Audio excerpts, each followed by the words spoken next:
It's 5:32, and we'll call the meeting to order. Please stand for the Pledge of Allegiance.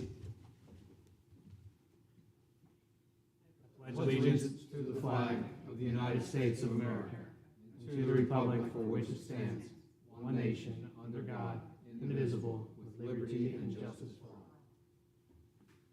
This is where we would need to vote for a chair for tonight's meeting, so I'll entertain a motion. I move that Mr. Ferguson, because of his long tenure on the board, I nominate him.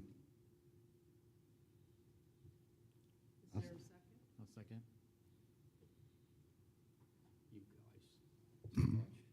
So Do you we'll just accept? do a You want me to go over here? Mr. Stansel, you need to vote Yes. yes. Mr. Ferguson? Yes. Mr. Decker? Yes. Mr. Hilton? Yes. Mr. Ferguson, you're the chair, and you can sit at. Wish my family were here.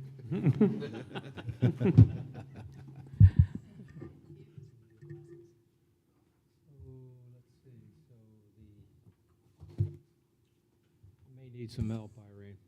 I'm a little rusty. We're here this evening for the Planning and Development Regulation Board workshop, and we've already said the Pledge of Allegiance. And first item, call to order and the Pledge of Allegiance, which we've done. The roll call, please.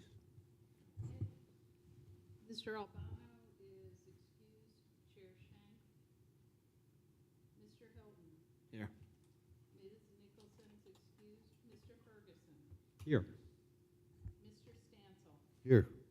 Mr. Gross is excused. Mr. Decker. Here. Mr. Chairman, we have a quorum.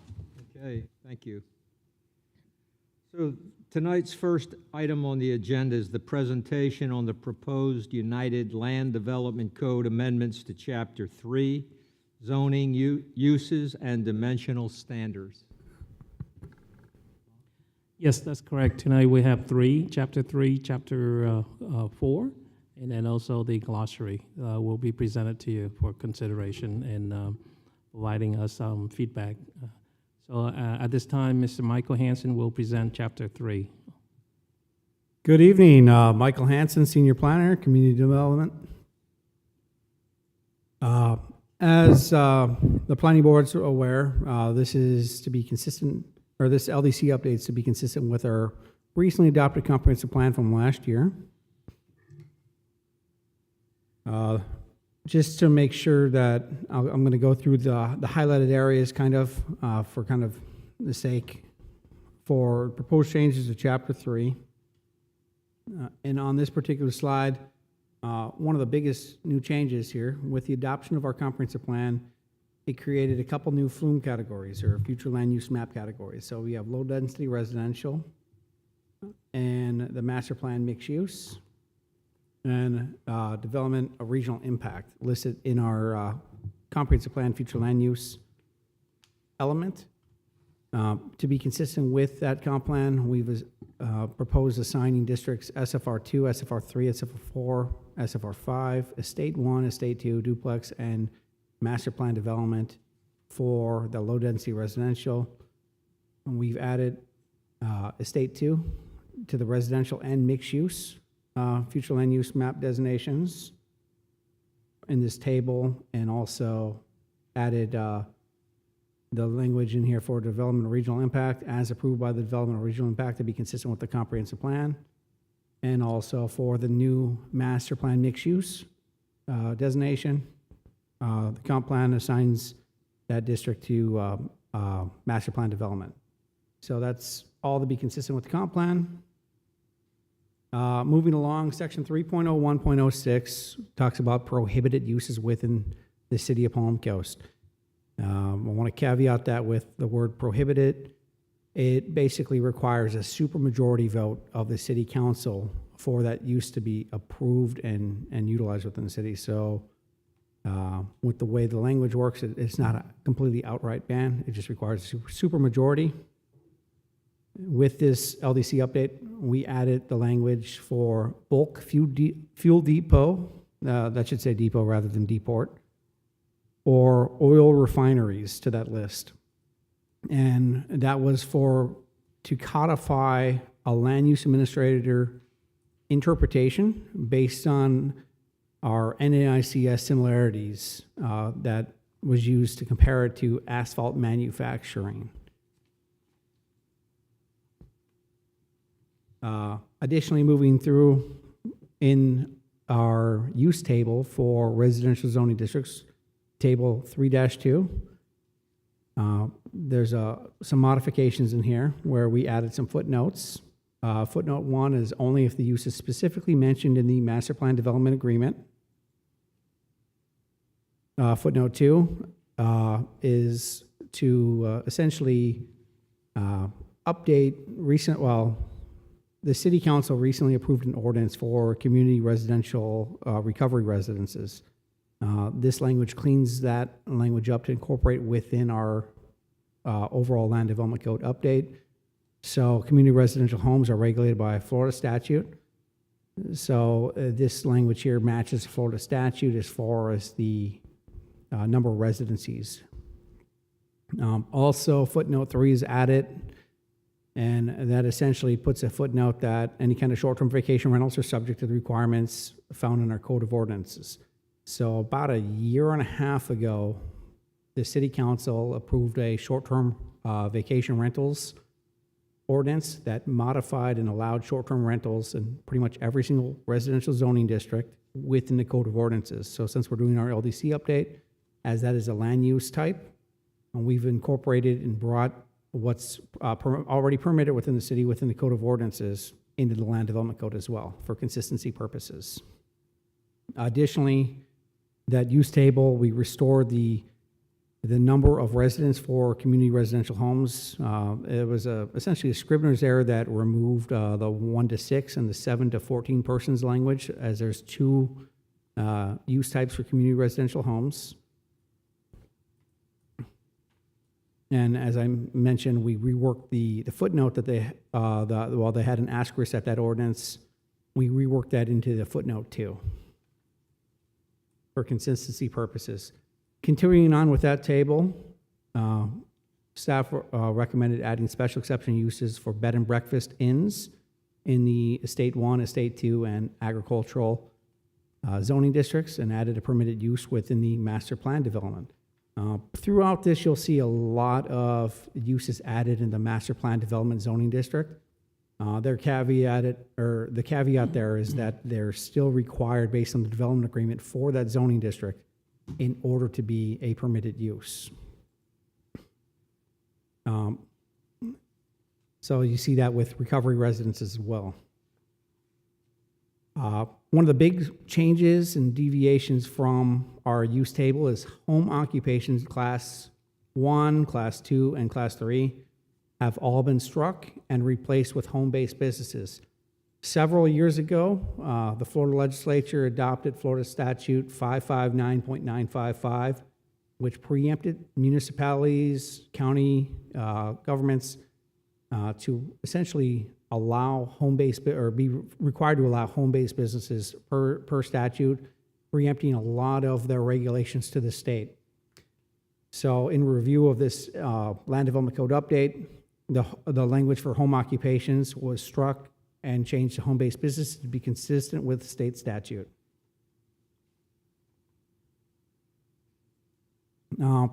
There's also language in here under that use table to allow for schools, elementary, secondary, public, private, including charter schools, to be a permitted use within the agricultural zoning district, with the note here that it would potentially allow for an agricultural themed magnet school, as agriculture is Florida's second largest economic industry.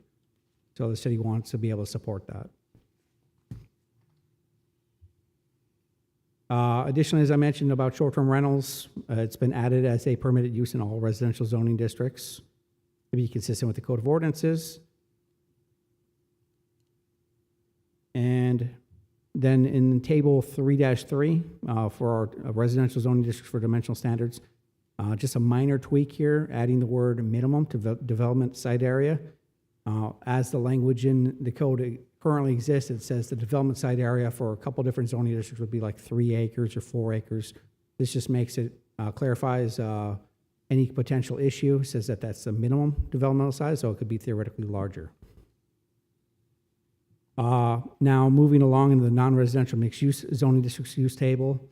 As I mentioned in the last use table, this LDC update adds a lot of permitted uses within the master plan development zoning district. So to capture all those within this use table, you'll see that here where you're looking at civil uses for postal, fire, police, heavy manufacturing, material recovery facilities, pharmacies, recreational vehicle parks and camps, indoor shooting and target ranges, heavy construction, land excavation contractors, landscaping, machine shops, tool and die, repair services, as you see on this list. All these use types that you see on this list are already use types that are within our land development code. This is just to clarify that these uses could theoretically be in a master plan development if a developer was seeking to essentially put that use type in their master plan development agreement, since that's essentially a contracted development agreement between city council and the developer. It allows greater flexibility, especially if someone was going to come in with an application for a large swath of land where it would make sense for them being able to cite, say, a fire station in that particular area, or utility wastewater treatment facility, as the case may be. Moving along in that table, there's a section here for microbreweries for clarification and codification of a land use administrator interpretation. Staff has recommended adding in the term micro distilleries. Going further along, you'll see language here for the live local mixed use residential developments that this board recommended approval of a couple of years ago.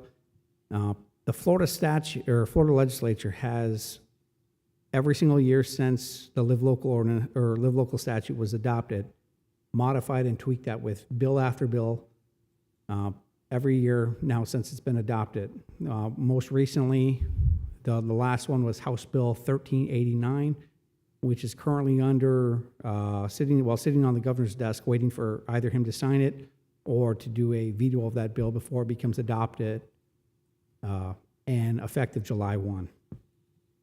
To be consistent with the revisions to that live local statute found under 166.04151 subsection 7, it adds public, semi-public, and master plan development agreements in there.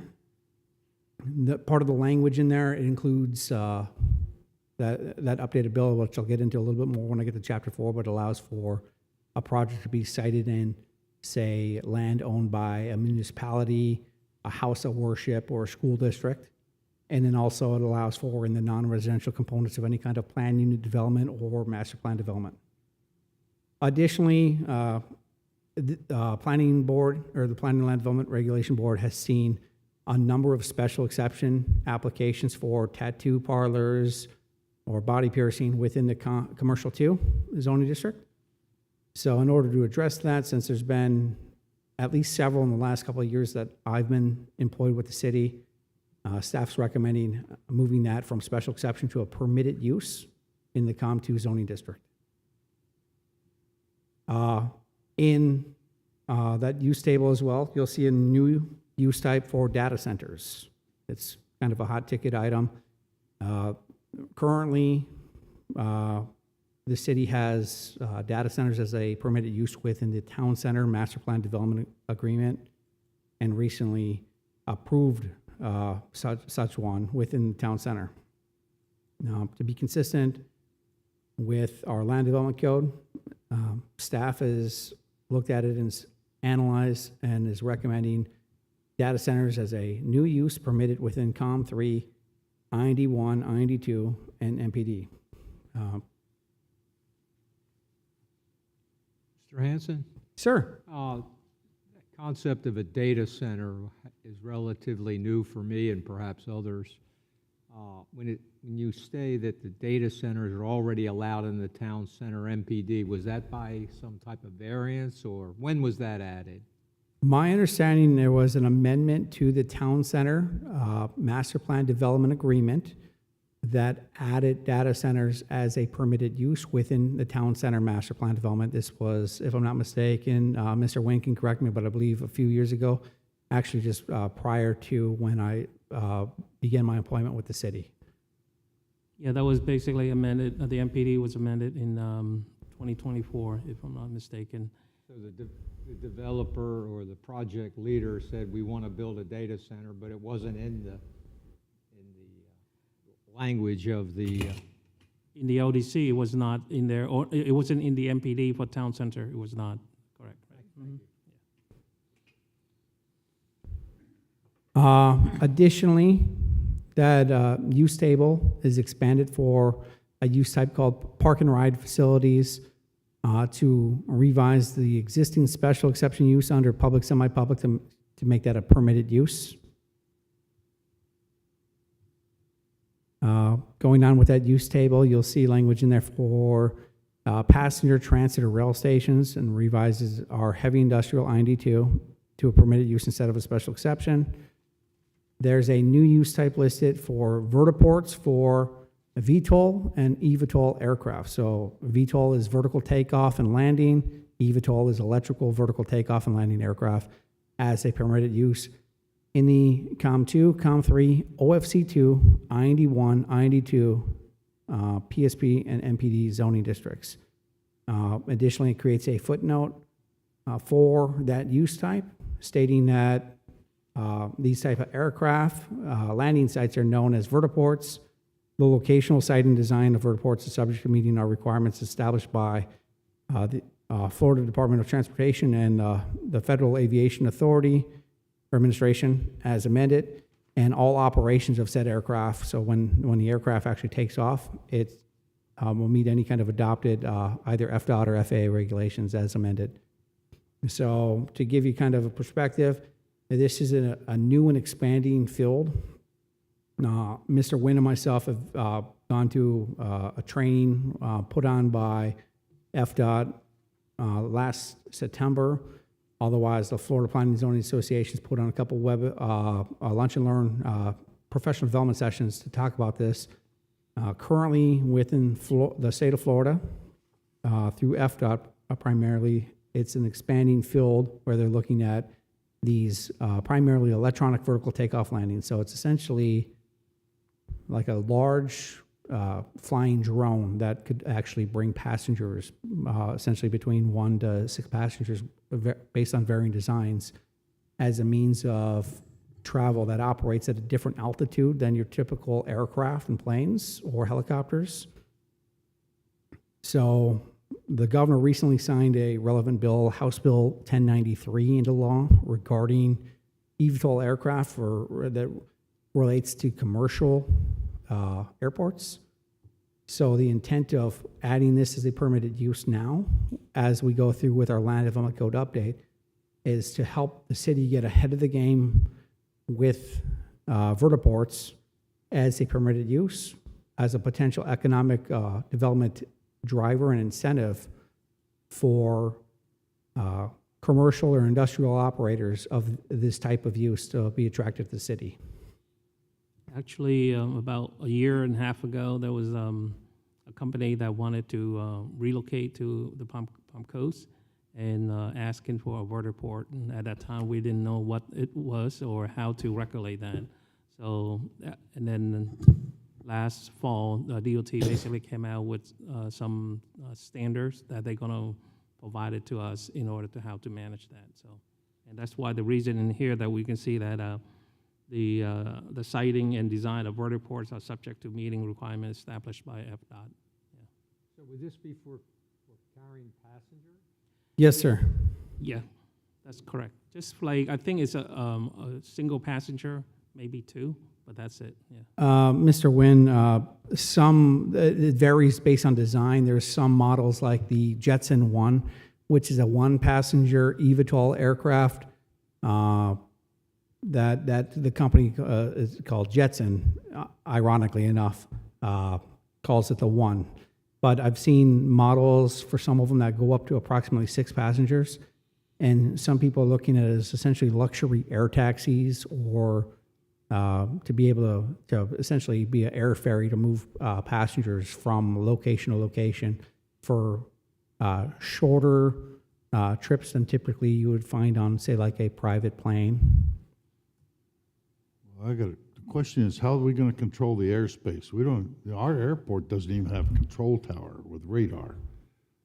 So This could be a problem. it's a very, very good question, and any kind of air operations are essentially preempted to the Florida Department of Transportation and the FAA. So the city will essentially be unable to actually regulate it once the aircraft is off the landing pad, so to speak, and in the air. Yeah, I don't, Basically, no control. These people could do what they please, and Palm Coast, there could be accidents over our citizens, and we got nothing to say about it. So we don't have control over that because that's the FAA. So we as a city can't come in and start regulating the FAA stuff. The only thing we're here regulating is proposed use for the land. That's And that's correct. what we need the to figure out. FAA doesn't do anything around here to control airspace anyway. Well, we can't, I mean, we can go all day about that, but if we're going to start trying to spend our time worrying about what the FAA regulations are, we're going to be here all night. But I think this is literally just for land. So FAA can do whatever they want, and we have no control over that. And as it is right now, there's no state preemption that says it has to be available in every zoning district.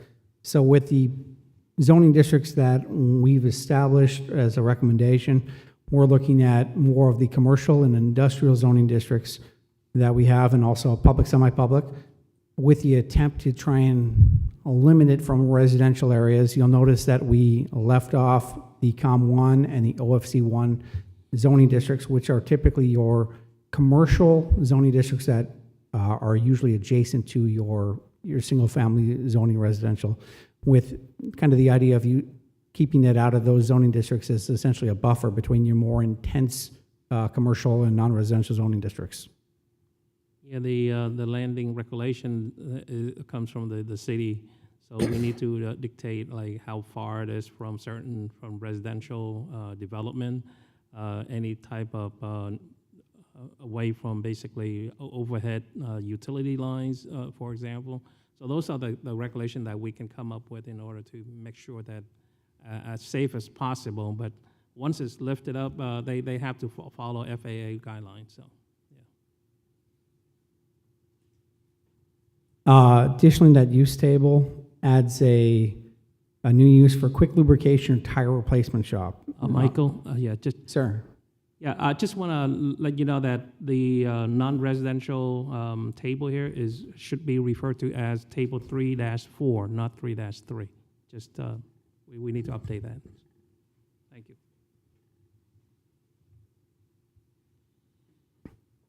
All right, so the new use type for quick lubrication tire replacement shop is in there to clarify a distinction between essentially a repair shop that is like a full body mechanic or collision body shop. Based on the existing developmental pattern that we see, there's similar use types such as Discount Tires, Walmart, Take 5 in commercial 2 zoning districts along Palm Coast Parkway. So staff has recommendations for permitted use under commercial 2, COM 3, IND1, and MPD use types or zoning districts. There's also a discrepancy that we found with warehouse distribution facilities where there's one use type that says over 50,000 square feet or under 50,000 square feet.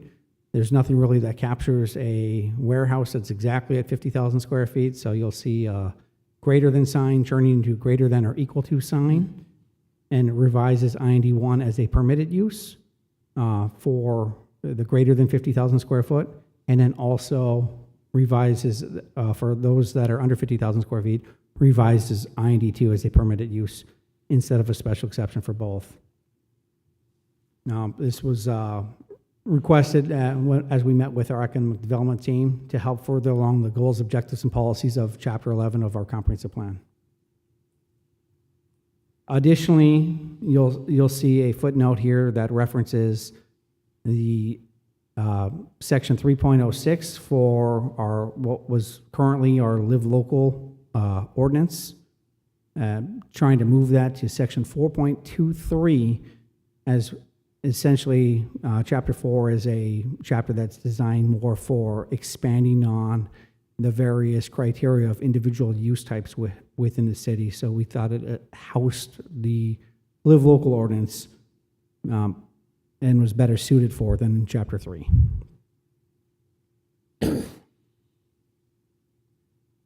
Further along, there in the dimensional standards table, under table 3-5, you're looking at, there's a modification of the maximum floor area ratio on the IND2 zoning district from 0.45 to 0.35,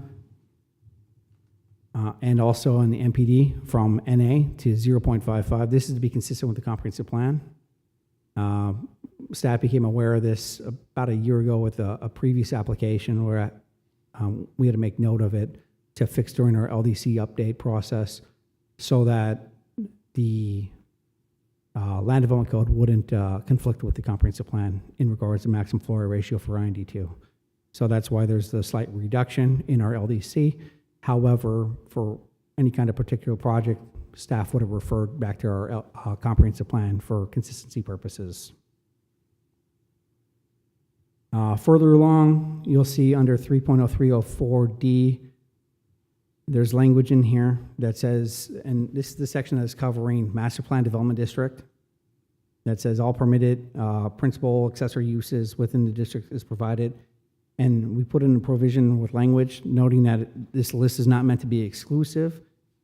Uses not listed in the chapter are pursuant to section 3.0, 1.07 may be requested. That particular section of the LDC is uses not listed in this chapter, which allows the land use administrator to make a determination for similar uses based on the NAICS standards for use types.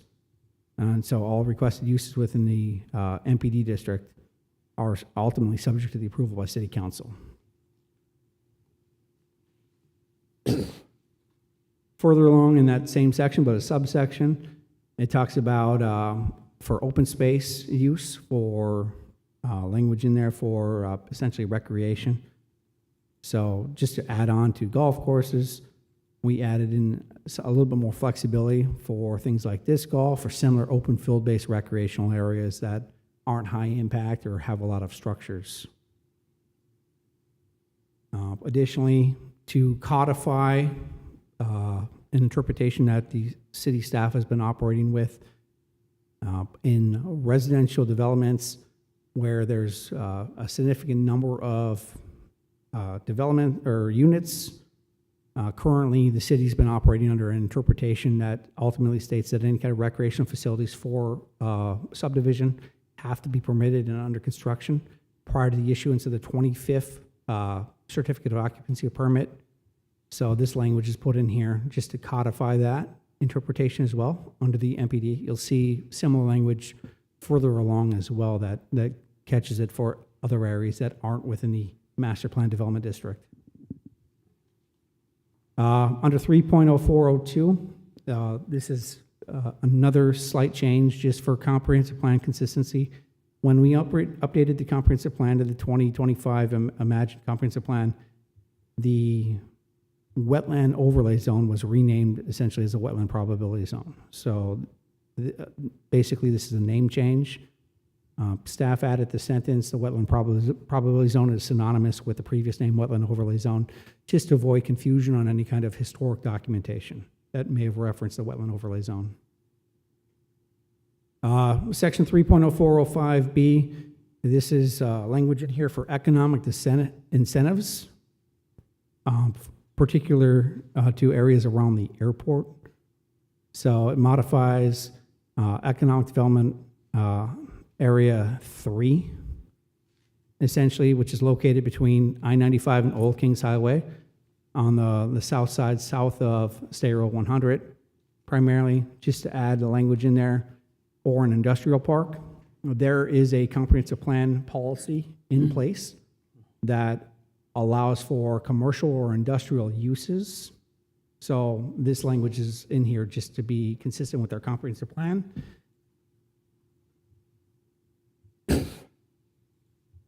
Uh, 3.05.02, this section here, we're getting into an area of different kind of structures or things that are permitted within building setbacks. So typically, you'll see things that don't have any kind of vertical features listed in here. So currently, you have parking lots, parking areas, and associated driveways. To clarify this language, staff has reworded it slightly so that these parking areas or driveways that provide access to a garage, and that the driveway cannot encroach into any kind of drainage easement or require landscape buffer for our non-residential developments. The drainage easements would be applicable for either residential or non-residential. Further down, you see for concrete pads, currently there's language in there that allows concrete pads 50 square feet or less to be within the building setback. In our residential zoning districts, as is right now, we allow sheds 100 square feet or less to encroach into the building setbacks so that they only have to be essentially 5 feet off the side yards.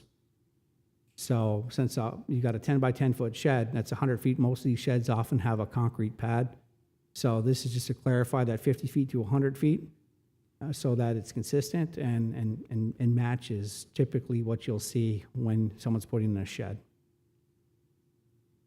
Additionally, 3.0502B7 tweaks some language about above ground mechanical equipment. So you're looking at things like air conditioning units, permanently installed generators, pool pumps. The idea is that, but not limited to, so it could be theoretically other items that are required for essentially some kind of above ground mechanical equipment to support the principal use of a property, shall be screened in accordance with our Chapter 11, which are the landscape screening section. And also that any of this equipment installed that in a front setback area is done so only in the event that it's infeasible to install on the sides or rear property.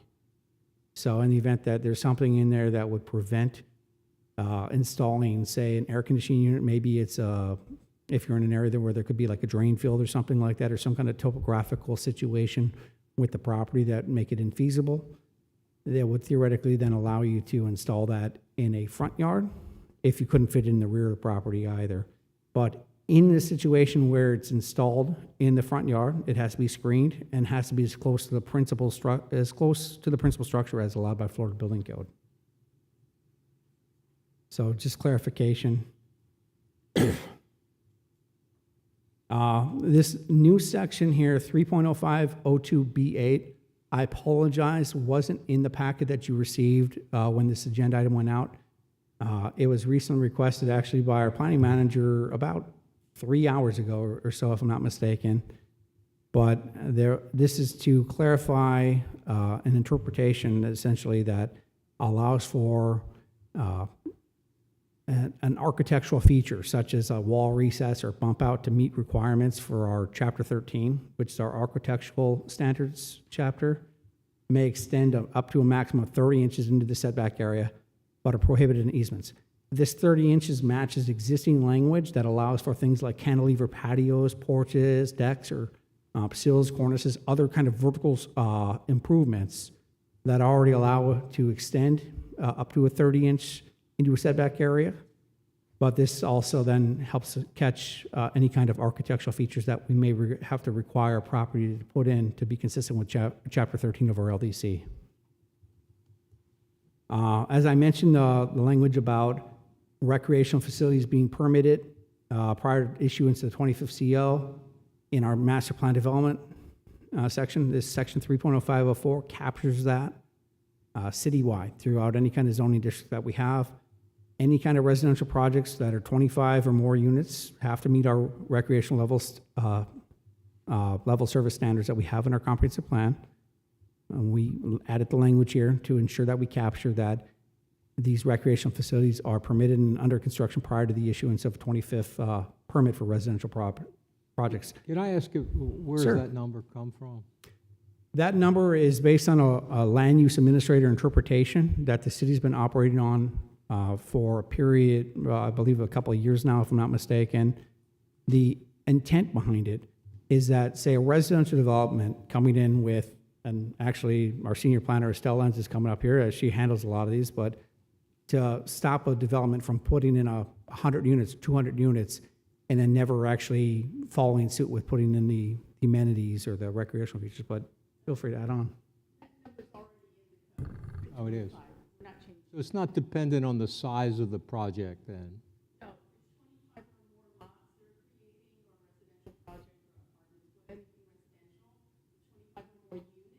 Our code currently requires them to provide recreation in compliance with what's already required for the city to provide for the citizens, which is, I think, what. Yep, 8 acres per thousand. So that 25th number just comes in relation to the existing 25th number to ensure that that recreational area is under construction at that time before development or subdivision continues to expand beyond that. Estelle, I'm sorry, you do need to talk into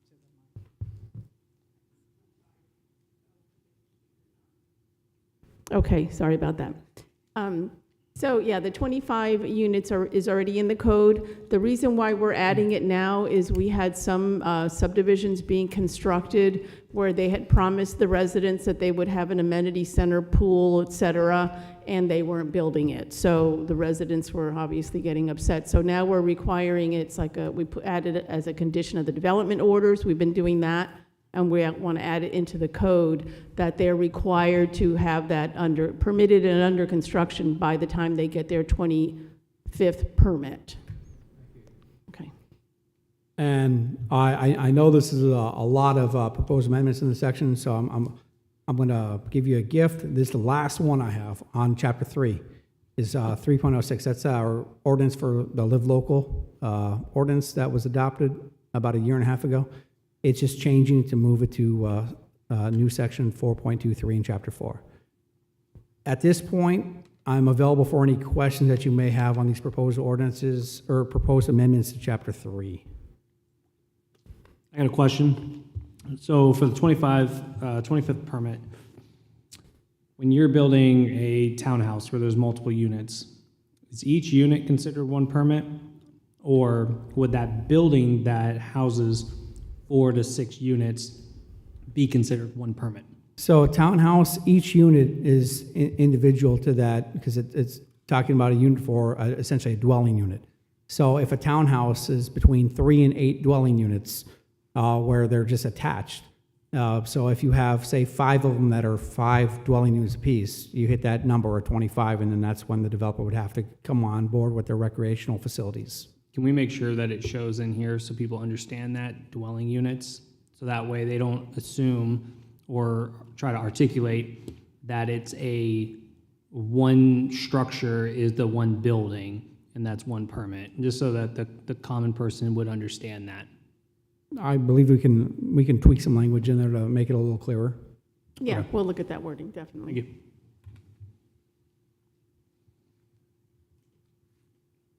All right.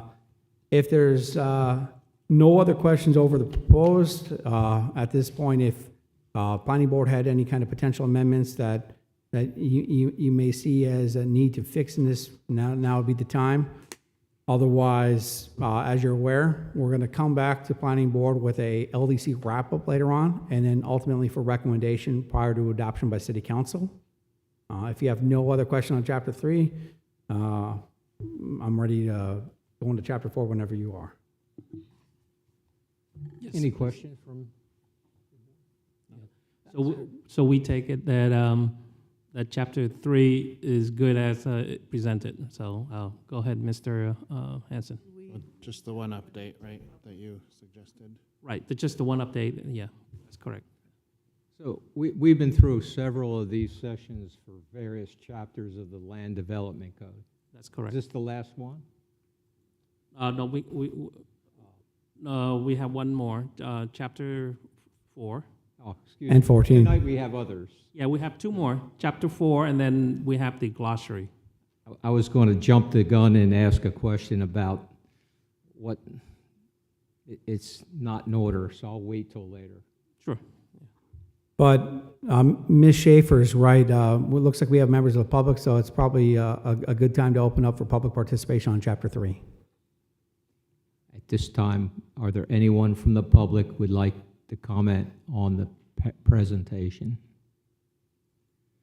Seeing no one come forward, we'll close the public comment section and move for approval of the Land Development Code amendments to Chapter 3. This is a workshop, so there's no action needed from you. The only action needed from you is like if you have something to suggest, and then you have a consensus, then we'll take that, like the previous Are comment. there any more questions from the board? No.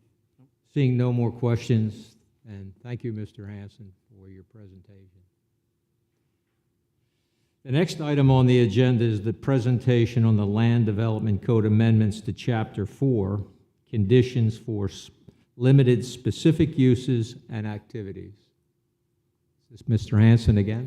Good evening, Michael Hanson for Community Development once again.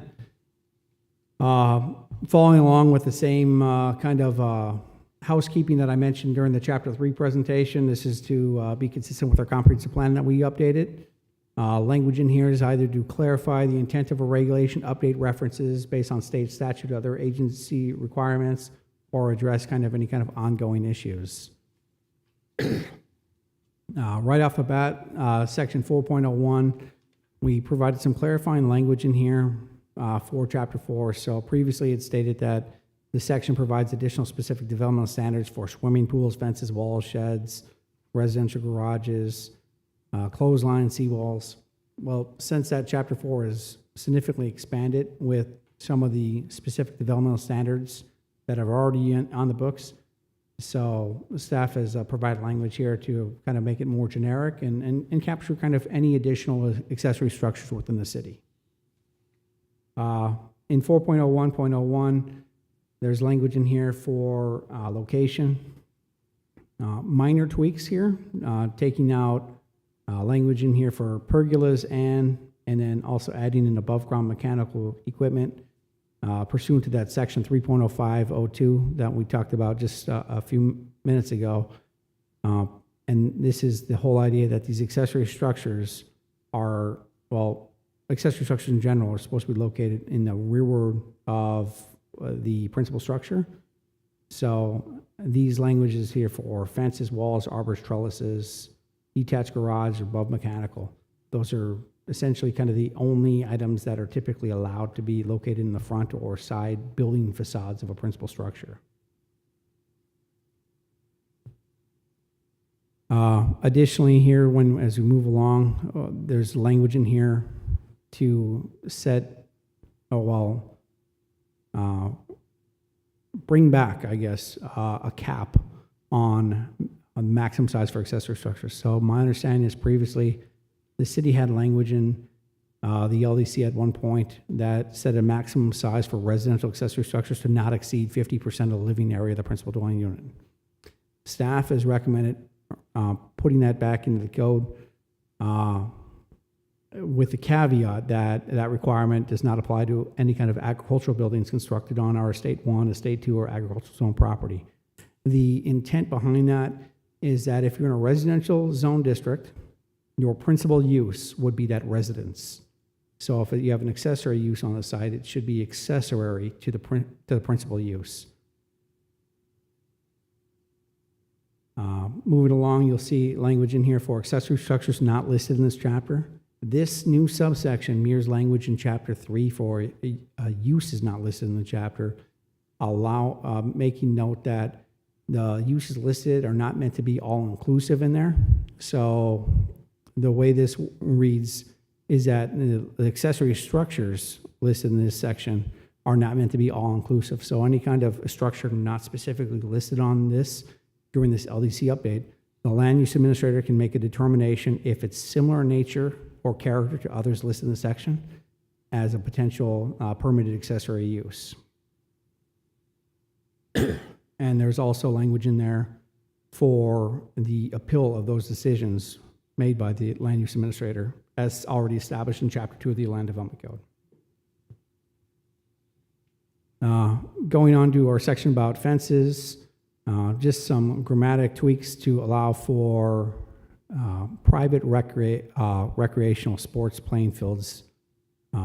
So currently on the books, fences for any kind of civic or public recreation sports fields can, on lots over an acre, can have a maximum fence height of 12 feet and hooded backstops for diamond sports, or potentially get extended up to a maximum of 28 feet with the approval of the land use administrator.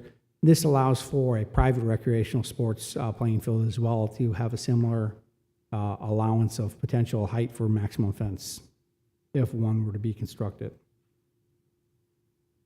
Further along, you'll see language in here that the setback requirements between fences and walls, they have to meet, or that are required in order to provide landscape buffers. There's language in here that just tweaks it and addresses a public safety issue for any kind of traffic sightline or for vehicle obstruct or visibility instructions. So that way there's language in here that the land use administrator can make a determination that if there's a situation where a potential fence is too close to an intersection, they can make a determination to create or require a setback to bring that further back for safety purposes. And then also language in here to allow for, in that subsection 2 there, within non-residential portions of master plan developments. So there's language within industrial, commercial, and PSP districts that essentially allow for increase of building fence heights. So if we're talking about non-residential fences, we included the language for non-residential portions of master plan developments that, say, for example, town center has residential and non-residential components to it, or other MPDs as they may come along. Mr. Hanson, what's chapter 11? Chapter 11 is the chapter that deals with our landscape and buffer requirements. You're welcome. So there's language in here to address an issue for perimeter fences and walls that we have. So language in here allows for perimeter fences and walls may exceed a maximum permitted height by up to 2 feet if it's part of an approved landscape buffer from Chapter 11, or addressing language in there for significant difference in gradings between subdivision or adjacent property. So when you're looking at perimeter fencing and walls, the intent here is when you're looking at like subdivision, so if one has extra fill or something like that and it kind of offset with it, or topological grading issues, you're essentially not looking at, well, from one property essentially over a fence into someone's backyard or into the bedroom window or something, or whatever the case might be. Yeah, because we ran into an issue of several locations. So you have a new subdivision that is next to also existing residential, basically, and then they the new subdivision basically has the elevation significantly higher for probably 3 to, let's say, 3 feet higher. So so the backyard of the new subdivision of the lot of the new subdivision is backing into an existing lot, which basically, if you standing on one lot of the new subdivision, you can see basically right through the backyard of the existing resident. And in our code, basically, we don't require any buffer between resident to resident development. And then, so we see that's an issue, and that's the reason why we allow this in this case, only in the perimeter part of the subdivision to allow that, so. All right, the next few changes here deal with garage sizes. So staff is aware that the public has had a lot of comments regarding things like, having a number of self-storage facilities in the city, not being able to park or store their boats or their recreational vehicles. So staff is proposing language that would essentially allow garages to go higher than the first story of the principal dwelling unit, but be capped at a maximum of 20 feet.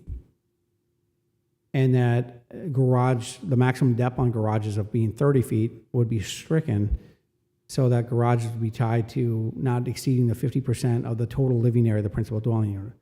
This would potentially allow for a garage that would fit for a recreational vehicle in a residential zone district if the principal structure, the principal house, is large enough to accommodate that. So, for example, if the living area of, say, my house, for example, it was 3,000 square feet. Sadly, it's not. It's only 1,500 square feet, but 3,000 is a nice round number. The maximum size of my new garage that I was trying to construct would then be capped at 2,500 square feet. Sorry, I had 5,000 in my head. It would be capped at 1,500 square feet. So it'd be tied to that 50% threshold. So you'd be able to have a potential larger garage site to potentially fit your boat, riding lawnmower, recreational vehicle, whatever, or maybe even have space to have a workshop in your garage. Language is put in there for detached garages as well. Currently, the code allows for a detached garage to have a maximum footprint of only 500 square feet. So this is less restrictive than currently allowed. So whether you have a attached garage or detached garage, ultimately you're still under the same standard based on the LDC. So that way it's not discriminatory based on whether you have an attached or detached garage. And it's staff's intent on that to help alleviate some issues that residents have reached out to us to address. When it comes to garage sizes, ultimately, the residential lot's still going to be affected by the maximum impervious surface ratio, the setbacks of the zoning district that it's at. So these garages won't be able to be within a building setback, for example. I had a question for that. Is there anything in there that states that it has to be one garage? So like you can't split can they split the difference between a garage that's attached to the house and then if they add a detached garage? So just so that if somebody wants to, if they have a corner lot and they want to add one, can they, is that verbiage in there giving them approval? There's nothing in the current LDC that I'm aware of, or the proposed amendment to the LDC, that would limit them to just the one garage, if I'm not mistaken. And Ms. Stoke here, she's very knowledgeable when it comes to the residential portions of our land development code regarding accessory uses. She might be able to correct me if I'm mistaken.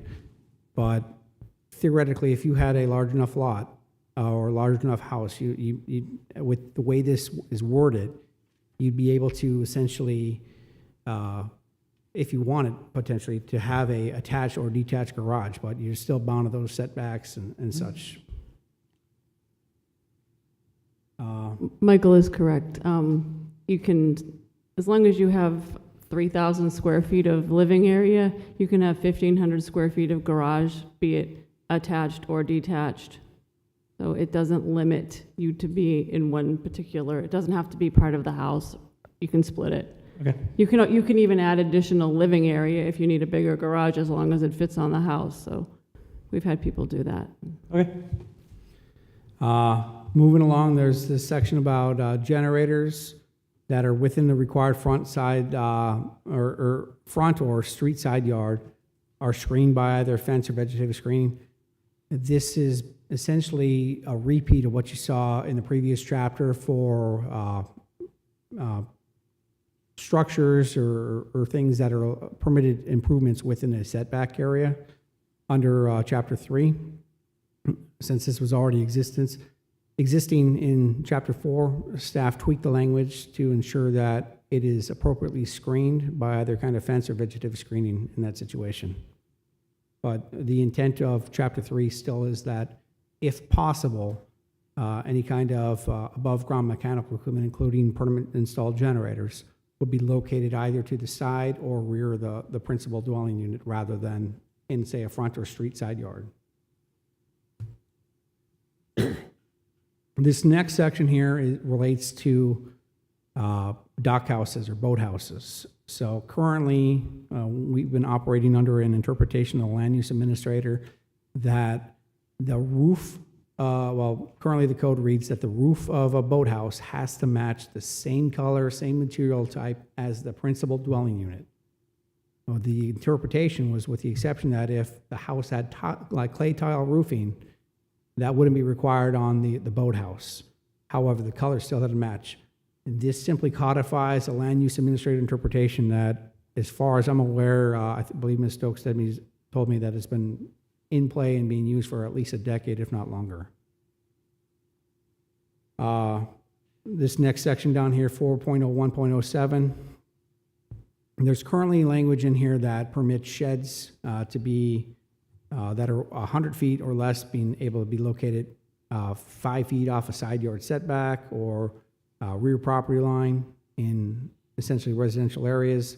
That's been utilized. Language is added here to clarify that, and then also language to allow for a gazebo or pergola, since they're similar in essentially footprint, matching the same thing, where a gazebo pergola is essentially exactly like a shed, except it might not have walls. It often has a roof, or so the intent here is to allow for a little bit more flexibility in that.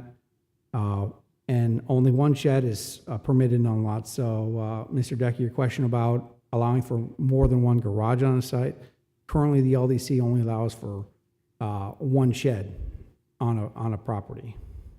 But the caveat's not there for a garage. And then that section continues, is that, a shed or gazebo pergola won't be located in any kind of easement or buffer. So we put a language in there for buffer because some developments that may be on a perimeter or non-residential developments often have landscape buffer requirements. So we just want to make sure we capture that, so that way something wasn't constructing something that might be impacting a landscape buffer. And then also added language for gazebos, pergolas to cap their height at 12 feet, which is typically you'll see when you're building or buying a prefabricated constructed gazebo pergola, usually between approximately 10 feet to 12 feet in height. This next section is proposed entirely new subsection of Chapter 4 that puts language in for play sets and playhouses. This was made at the request of our building division, kind of as an intent to address any kind of potential issues in the event of safety issues or privacy issues related to playhouses or play sets being located too close to a shared property line between residents.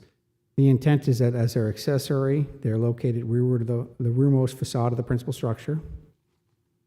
These playhouses, play sets, similar uses do not include any kind of electrical or plumbing installation. That we wanted to make sure that ultimately someone wasn't going to live in a tree fort or something like that, or a little backyard playhouse and take it literally as a house. So language in there to prevent electrical or plumbing installations was requested.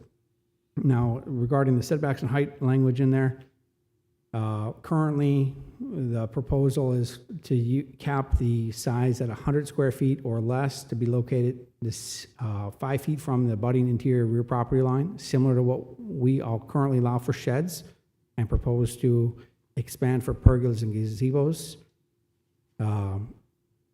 When speaking with the building division, they actually requested 120 square feet for that size within the 5 feet, because 120 feet is used as a measurement found in Florida Building Code that requires essentially permitting of these types of structures. But as is right now, if it's under 120 feet, a playhouse doesn't require permitting per Florida Building Code.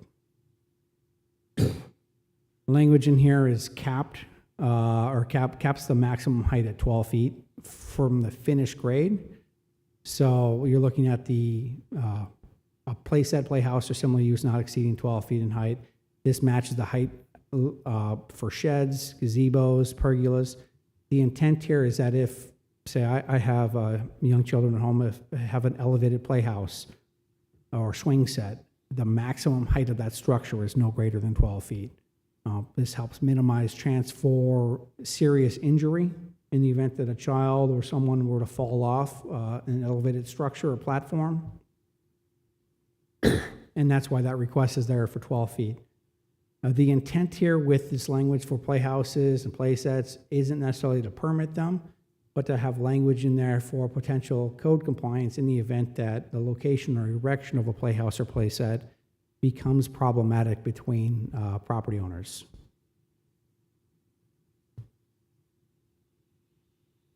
There's a reference here for accessory restaurants with drive-throughs that references an old reference to our section that deals with stacking and drive-through facilities.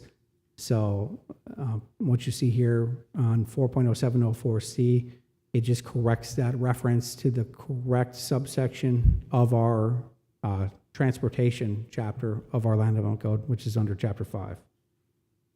Under 4.0803B9, you'll see language here for residential manufactured buildings meeting requirements for Chapter 553 of Florida statutes.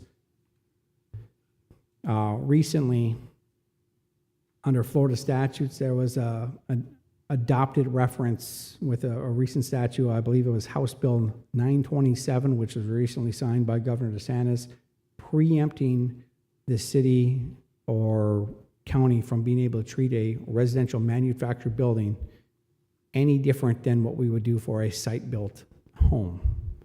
So the language for residential manufactured building, the language in that section of statute that was adopted, they still have to meet the architectural requirements that we have for a site-built home for like roof pitch, facade materials, that kind of language.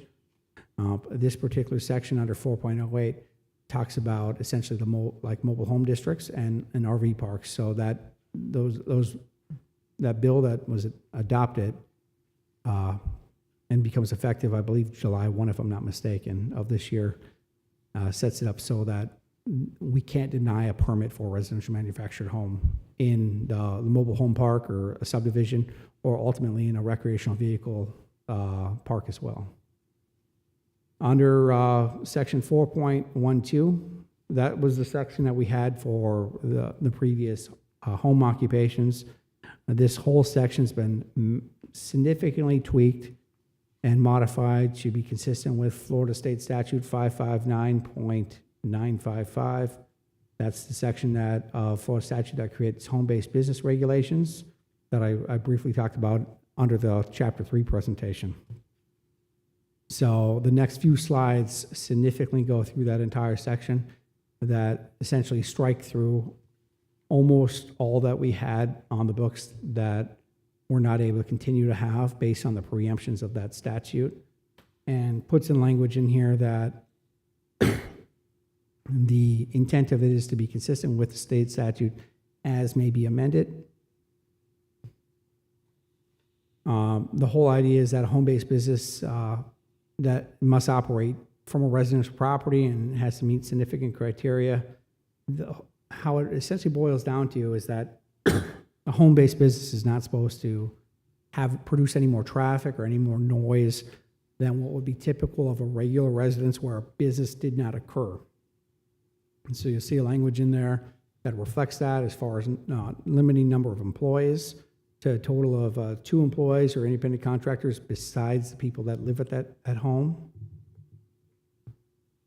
There's language in there for parking or storage. It complies with all residential property requirements of our Land Development Code and the underlying zoning district, and that the need for parking generated by the business cannot be greater in volume than what you typically see at a similar residence. So you essentially can operate, say, something like Mike's Pancake House, and I have 30 customers sitting out in parked in my swell or in my driveway trying to eat pancakes. It wouldn't be consistent with the state statute. There's language in there, as I mentioned, that talks about not creating any additional noise, vibration, glare, flumes, odors, dust, smoke that you wouldn't see typically outside of a regular residential home. and it's not supposed to be detectable to any kind of normal senses at the lot line or beyond any kind of common walls. And then use of premises as views from the street.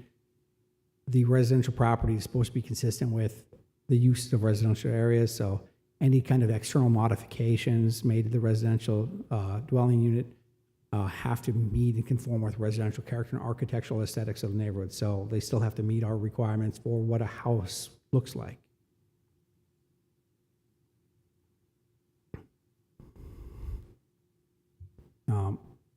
Going further along here, the section continues along with those preemptions that are established by that section 559.955 regarding home-based businesses. Essentially, it's language in here that any kind of business activities have to comply with any kind of local, state, federal regulations. There's language in there for potential inspections as necessary and exceptions. So just to ensure that any kind of potential home-based businesses still have to go through and get our what we would have a business tax receipt for. But the idea is that they're kind of interwoven throughout our community and still have the appearance of the home. So I think the intent when the Florida legislature created the home-based business statute was that essentially if, say, I was a private planning consultant, for example, I was operating out a home-based business where I'd be working with clients more likely remotely and not having any kind of extra traffic coming to my home. So if you were driving down the street, you probably wouldn't even know that I was running a business out of it. Michael, can I interrupt a second? By all means. Let's assume a business is using some chemical that is considered corrosive, combustible, or hazardous or flammable.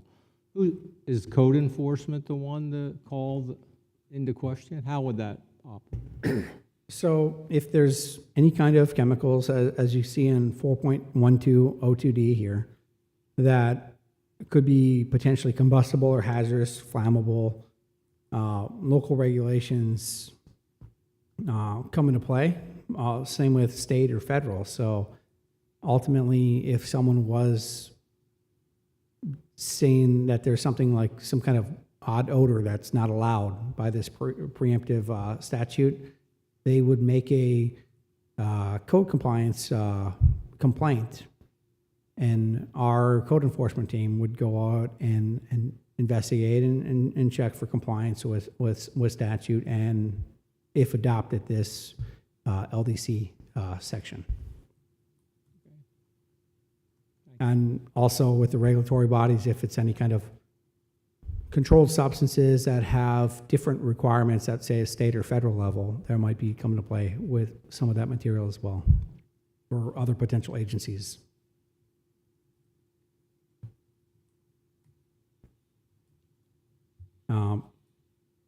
Here's the language that I mentioned that a home-based business still has to apply for business tax receipt with the city. That business tax receipt ensures that one, we know that the business exists and they're regulated and meeting the requirements of our regulations here, and they're also subject to inspection. So going back to your question about combustible or dangerous materials, if we know that the business is operating as a home-based business, they're subject to inspection so that at that time the city can make a determination, to investigate any kind of complaint like that. You'll see section 4.140186 down at the bottom of this slide here. 4.14 is a section of our land development code that talks about performance metrics and measurements and standards for industrial uses. So changing access to excess is just essentially a grammatic error because it's grammatically correct to be excess rather than access. I got a question for you. Yes, sir. Home-based businesses, what are we considering a home-based business and what are we not? So like I'm a 1099 employee as a realtor. I work for my house. So I would be considered a home-based business. So does that mean that I'm supposed to apply for permits and inspections and all of this? So based on how this reads under the home-based business statute, so as a realtor operating a home-based business out of your home, with this statute, ultimately, you're supposed to apply for a business tax receipt with the city. And so you're subject to inspection, not to say that the language says that a home inspection may be conducted, doesn't say that it shall. So depending on, I think, what's being conducted there, I think the intent is to ensure that there's compliance with the statute, but I don't think the intent is with the city that, as we don't have the resources to be going out with significant numbers of inspections on this. But it would be treated more such as the section for violations and revocation that you see for code enforcement. So if there's something that's being done where there's a problem where you have more parking than typically for a normal residence that doesn't operate a home-based business out of, that could result in, say, code enforcement action, where code enforcement then would go to check if there is something that is a deviation from what is permitted with this land development code section for 4.12 or for under Florida statute is allowed. Okay. Yeah, and I guess I understand you guys can't exclude certain companies or certain businesses and models, so I like that it's generalized. So Yes, sir. It's very generalized Yeah. with this because previously we had home occupation class 1, 2, and 3, with each number being more intense than what was the previous number. So with state statute to be consistent with that, all those went away. So a lot of the use type is actually preempted to the state. Okay, thank you. I got a question. So so they get permit and then somebody's got a business, and some of them are cooking, because I saw an advertisement today, on Thursday between 3 and 6, if you place an order for spaghetti and a roll, pick it up between 3 and 6. That's a home-based business, they say they are. But does the city periodically send somebody to inspect to make sure that they have cleanliness or whatever the business may be, to make sure they're following Florida guidelines and rules? Or we just let them go? I don't know, that's why I'm asking. Unfortunately, our city attorney's not here at the planning board, so hopefully I get this right. But I believe if you were running some kind of home-based business at your home, selling spaghetti, for example, in your scenario, or whatever the case, or some kind of mill, it would fall under state statute for cottage-based foods. If I'm not mistaken, there's a statute that relates to that. Our business tax office is aware of the ordinance. It still requires going through business tax licensing requirements, but I think due to staff efficiency, labor hours, I think the premise really comes down if there's a violation or revocation or issue, and you're ordering, say, spaghetti from somebody and it's causing, say, for example, a salmonella infection. There'd be some kind of report where, or complaint made, where then the city could theoretically go forward with an inspection. Our Code enforcement. Our code enforcement is not the health department, so that'd be something that would end up getting handled by the health department, not code enforcement, because we're not going to train or expect the city to train code enforcement on health violations and all that stuff. Enforcement's not proactive to begin with. Well, yeah, but we don't need to get into that argument today. But because like a restaurant that sells food, the health department checks them for cockroaches and whatever, mold and all that stuff. Are they going to be? So the health department checks restaurants based on regulations and statute under Florida statute. So my understanding is the people using that statute still have to register. I believe it's either under the Department of Agriculture or it might be the Department or DBPR, Department of Business Professional Regulations, which subjects them to potential inspection from, I believe, the Florida Health Department. I did a little bit of research this recently when I brought forth the mobile food dispensing vehicle ordinance a few months ago, as cottage foods similarly relates, but wasn't being something that we were looking at adding in regulations at a local level, as it's already handled by the state. Under that state law, basically, it allows very broad stroke of home-based business. For example, if you're making cookies, you have to basically provide the ingredients on the label, and you are basically subject to a maximum revenue of $250,000 a year. And other than that, the healthy part, I don't think we engage into basically, or we have the manpower in order to come to each, home-based business in order to basically do inspections relating to health conditions of the kitchen, or for example. Yeah, there's no way we have that. But we're the Planning and Land Development Board. We're not the Health Department. So That's correct. we're going to go down that path of the health, making regulations for the Health Department, and that's not our job. Just looking at all of the red ink that was deleted, it looks like it's a lot more business-friendly for home-based businesses. That's correct, because the state preemptions loosen restrictions significantly for home-based businesses. Continuing along, you'll see section 4.18 has some substantial tweaks to it. Section 4.18 deals with recreational vehicle parks. So as you may recall, under the Chapter 3 presentation, there was language there that would kind of open up recreational vehicle parks to master plan development zoning districts as well. But in here, there's language that would potentially allow for an RV park to allow for, since they already allow camping tents, allow for potentially cabins, and then also based on that recent Florida state statute that was recently adopted under Senate Bill 927, if I'm not mistaken, that modified statute 553382, preempting us to not deny building permit for a residential manufactured building pursuant to that statute. So in section 4.18, since I want to clarify, there's language that we have already on the books that limits an individual to occupying a recreational vehicle or being in any one recreational vehicle park for a period of not to exceed 6 months in time before they have to leave within 1 calendar year. The idea here is that it's a transient residency, or they're staying there. Oh. Are we still live on YouTube? Do we know, or? It's back on. All right. Okay. So apologies. We just seem to have a little technical difficulty with the power outage, but looks like our system's coming back on board.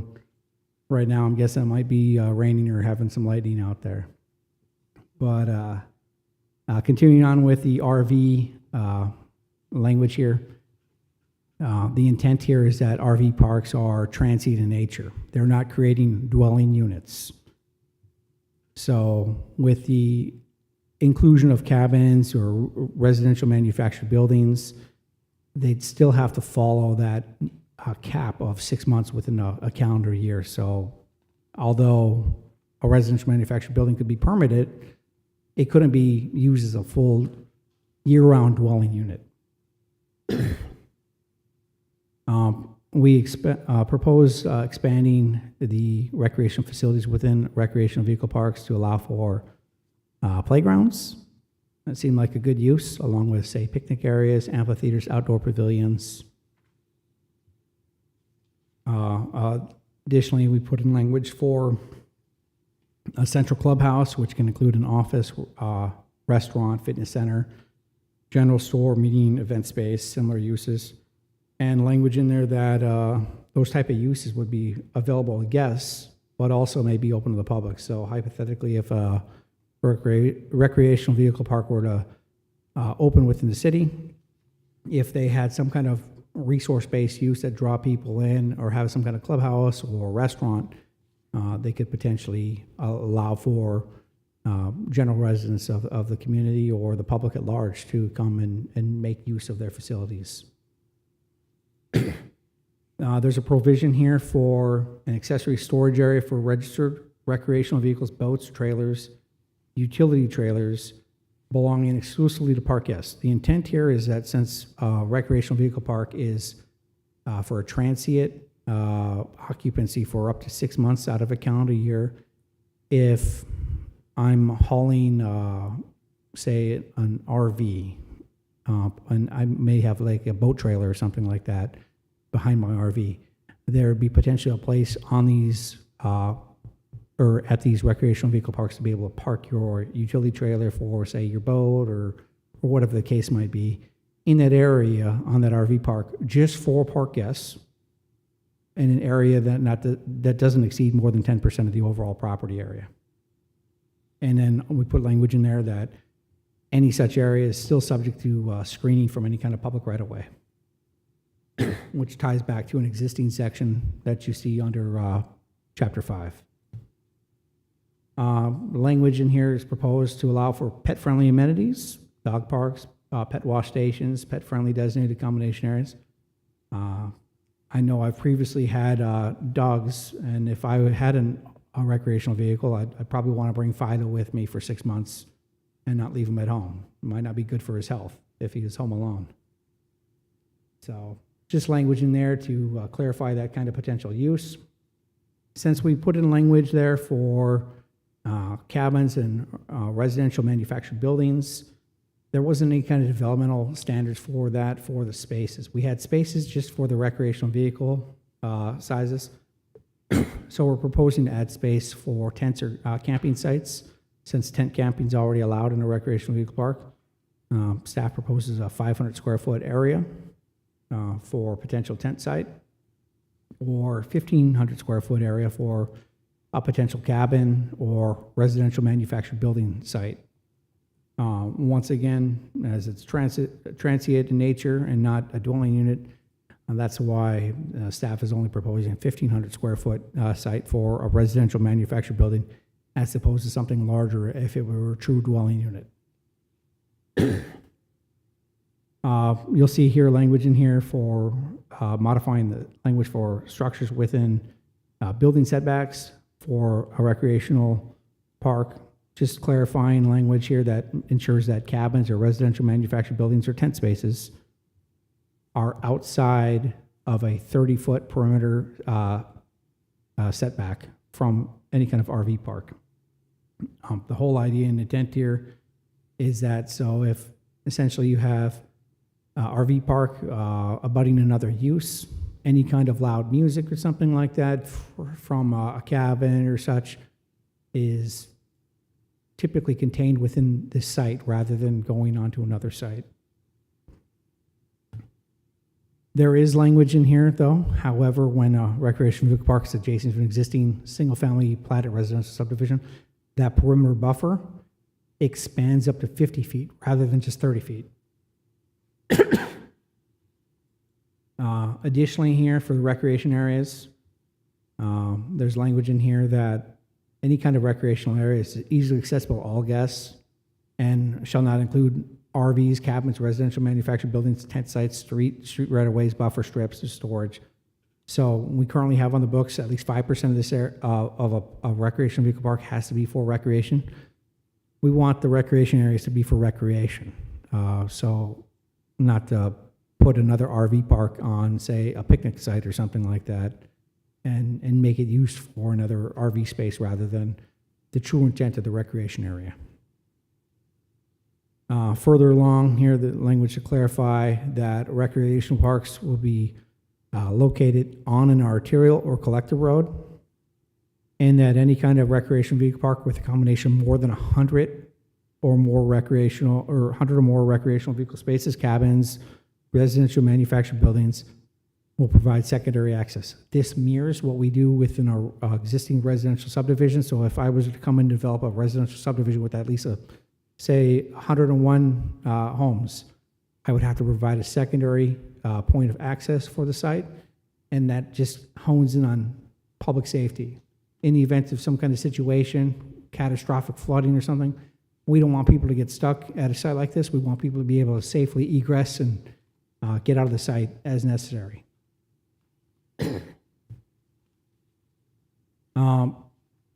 In section 4.20.06, just a grammatic tweak here, changing infeasible to feasible, as it fits the sentence to be and it was meant to be feasible, so it was essentially a Scribner's error to begin with.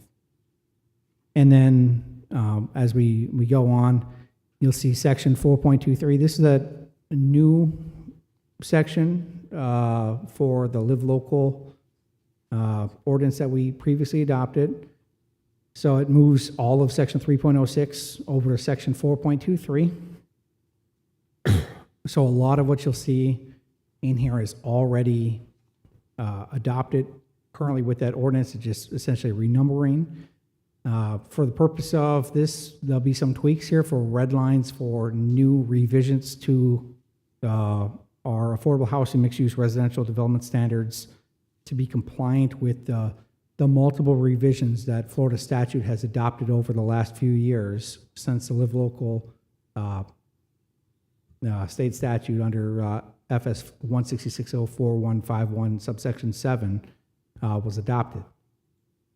But as you move forward from the existing section, say 3.0601, that corresponds to 4.2301, and that goes throughout. So the subsections within this section match what you see in the 3.06. Right off the bat for zoning applicability, some of the changes that our legislative representation has adopted, they provided language here that makes it so that a master plan development or PUD that allows for any kind of non-residential development would allow for potential live local development. Previously, we didn't allow for live local development within MPD. Now we're being preempted to put that language in there.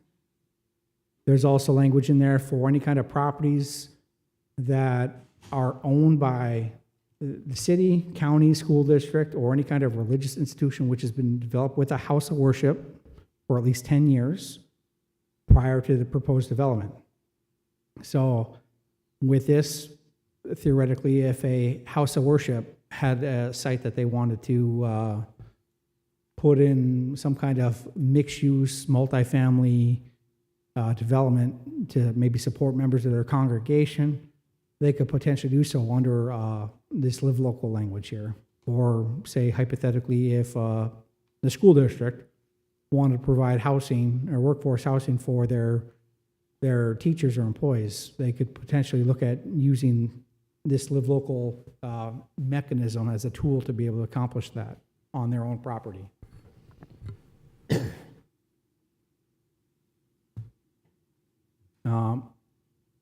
And then on this slide, I just want to draw your attention. There is, I'm going to highlight this piece here with a laser pointer. So you see where it says properties developed as a house of worship seeking to apply. This area is meant to be red. That is new language. Any kind of site that a house of worship is on has to be at least 3 acres in size. Otherwise, the city of Palm Coast still falls under protection of the Live Local Act that allows for a city that designates less than 20% of its land area within the jurisdiction for commercial or industrial use. We only have to ultimately approve a Live Local project as long as it is mixed use, so it has some kind of non-residential component to it as well.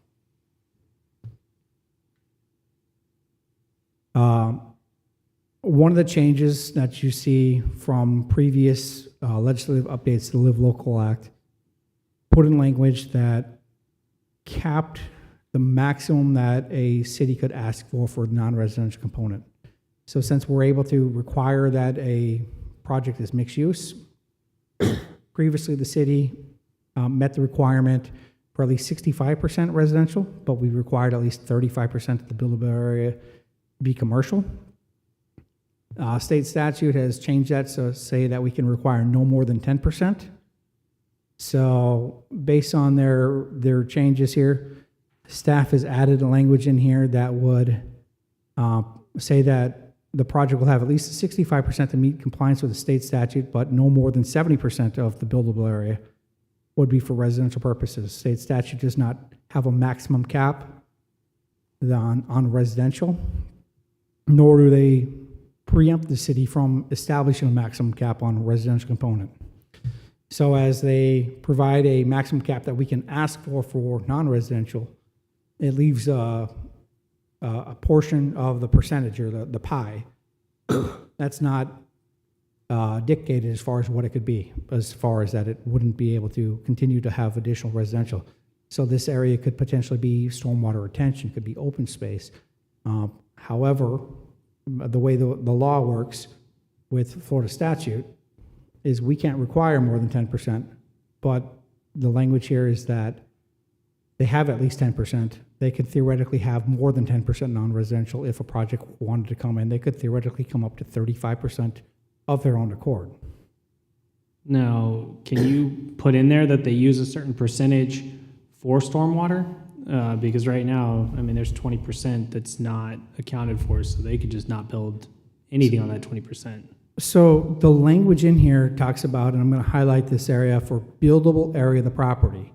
So the intent on that is a property, say, for example, in the mixed-use future land use designation, has a maximum floor area ratio of 0.55%, or maximum density of 15 dwelling units an acre.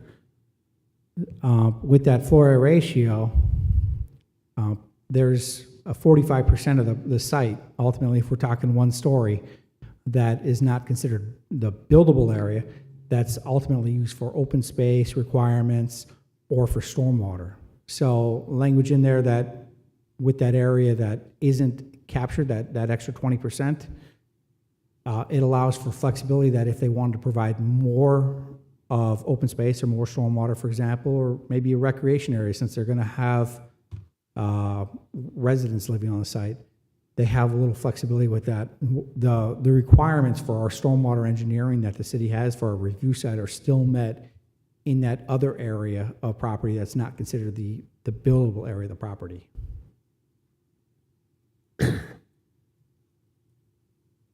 The statute change, and this one is a little funny, and maybe they read the City of Palm Coast Land Development Code, but we have a provision in our Land Development Code, Section 3.0502C, that creates additional setbacks for multi-story buildings. The idea behind that is for compatibility when you're talking about being adjacent to essentially, say, a one-story residential area. Well, the state legislature saw fit to put a provision in there that we can't require additional setbacks for multi-story buildings pursuant to Live Local. So if someone wanted to come in with a Live Local project, they're allowed to use the maximum building height within 1 mile of development, as long as that development's adjacent to a single-family residential development on 2 or more sides with at least 25 contiguous single families.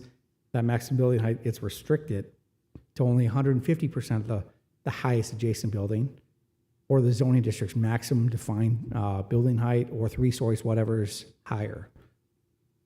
The Florida statute, or Florida legislature, they did put a caveat in here to maybe protect existing single-family residents, so that theoretically, a Live Local project couldn't exceed 10 stories if it's adjacent to single-family residential on 2 or more sides. Based on the Land Development Code, the maximum building height that we currently have is 100 feet in several of the zoning districts. So with this, depending on where that's at, if it's within a mile, it could potentially have a fairly high structure. It might be unlikely due to the cost involved with going that high vertical, because when you go beyond 3 stories, if I'm not mistaken, for Florida Building Code, you have to put in elevators.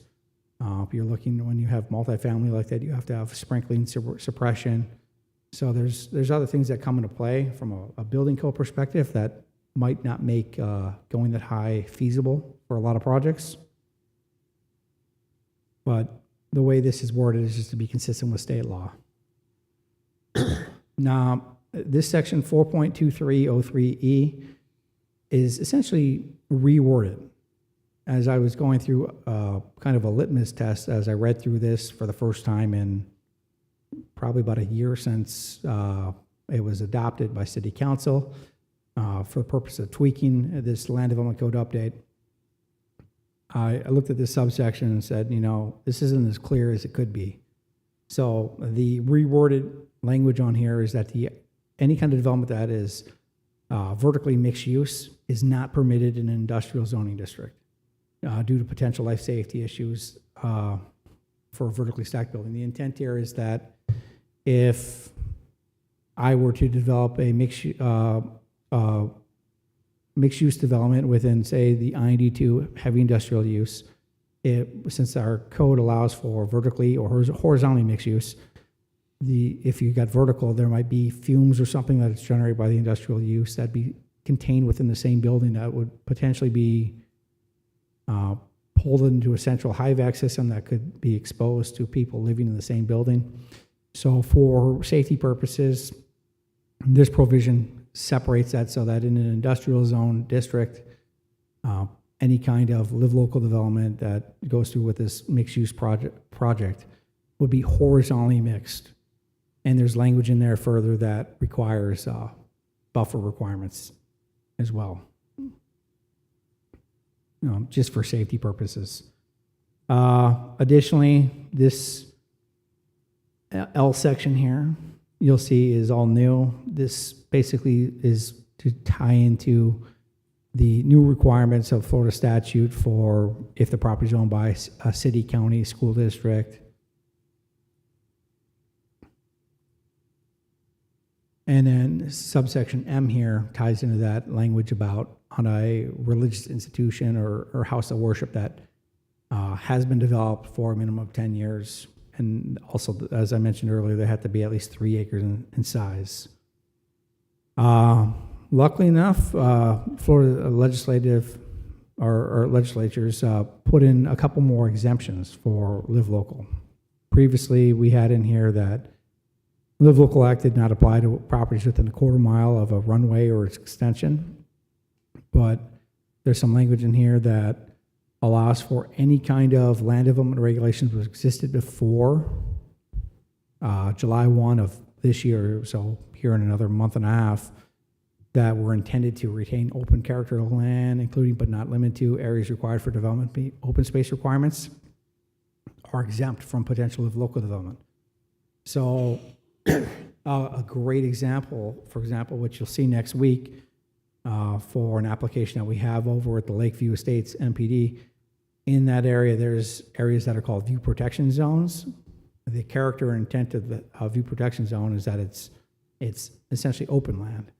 So like that land would be exempt from a Live Local application.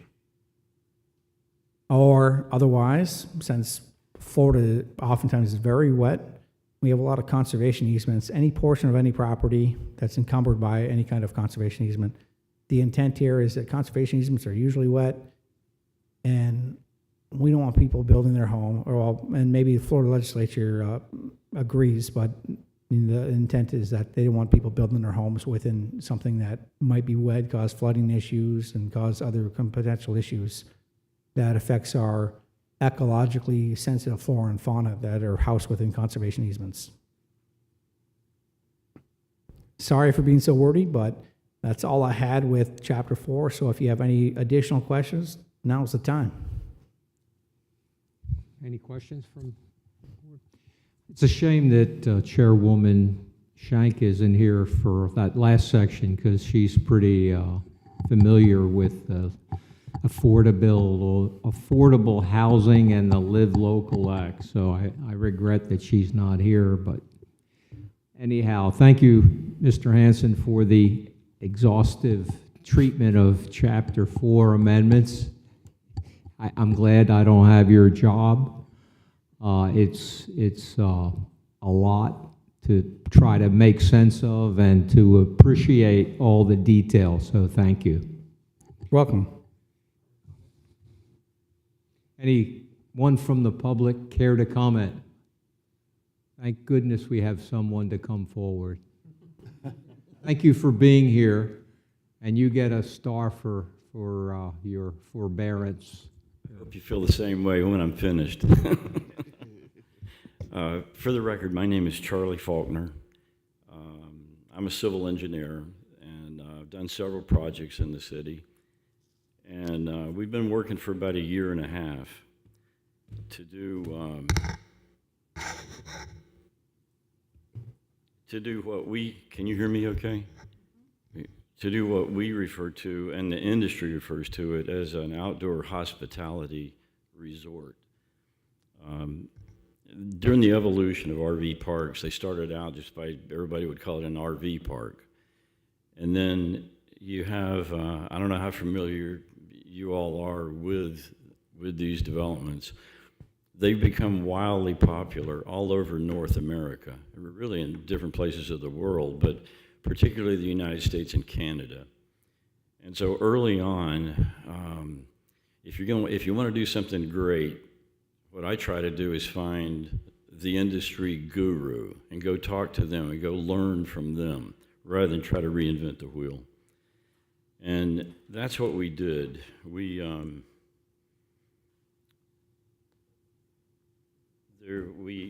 retained two different consultants. One is Jane Cohen, who is the industry recognized absolute expert in the industry. The other is an outfit called the Naughty Group. They're engineers, architects, landscape architects, really pretty big firm, and they're in Canada, actually. And so we've been working with them, learning as we go. We've also had several meetings with Margaritaville. Has several RV parks, upper end, high-end RV destination parks, in several places in the United States, including Florida. And along the way, I've read dozens of other jurisdictions, land development codes and ordinances regulating what we're talking about right now. My comments are specifically towards, related to Section 4.18. Yeah, 4.18. And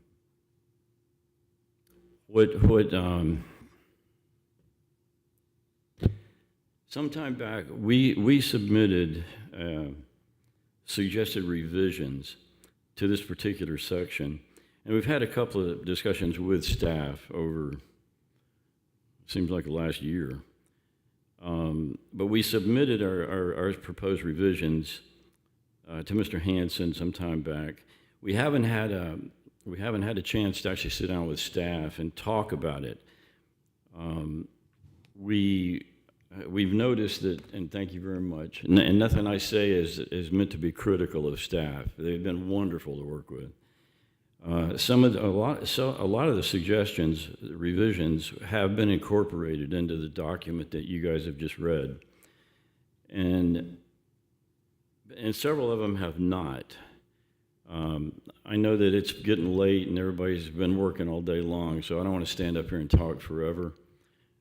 If I cut to the chase, by the fact that we can do these types of developments, particularly the outdoor hospitality resort, if we can do it through an MPD, that gives us enormous flexibility, and it takes care of a lot of our suggested revisions that did not get incorporated into the document that you're looking at right now. The big one for us right now is we would request that a limited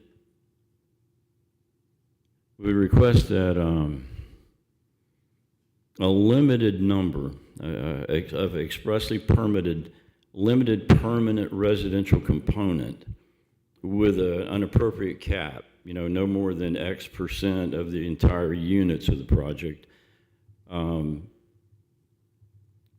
be allowed what whenever section, Mr. Hanson? whenever the project is authorized through an MPD process. Mr. Faulkner, just to answer Mr. Ferguson's question, he's referencing section 4.18 that deals with recreational vehicle spaces. Mr. Faulkner and Mr. Livingston, Jay Livingston, attorney for a project that we have that you'll see called Iroquois, is provided these comments under 4.18 for recreational vehicles, but they also put it in extra use for outdoor hospitality suites that would potentially allow for permanent residencies. Currently, the recreational vehicle park allows for a permanent residence for the manager or essentially staff caretaker, but they were looking at expanding that. We put in provisions for it in an MPD that they could theoretically apply for. No. In the spirit of time here, if you have a specific concern about meeting or not meeting a given regulation, you apparently are working with Mr. Hanson and staff. At this point in time, we're not prepared to, other than listen to your concerns, do anything about it. And that's what we would normally do, is just work with them. I guess this workshop kind of jumped on me faster than I realized. I think if this was something that you would propose, because you're limited to 3 minutes to speak while you're here, and so, because it's public comment. So I think if it's something to where you guys have a piece of land and you guys are proposing something for a special use permit or variance or anything like that, that you would work with the city staff to do something, and then that way, if you meet all the requirements for those variances or special permits, then they would allow you to come in, present to us, and do a presentation where we'll have, I guess, more information, and you can present your whole packet.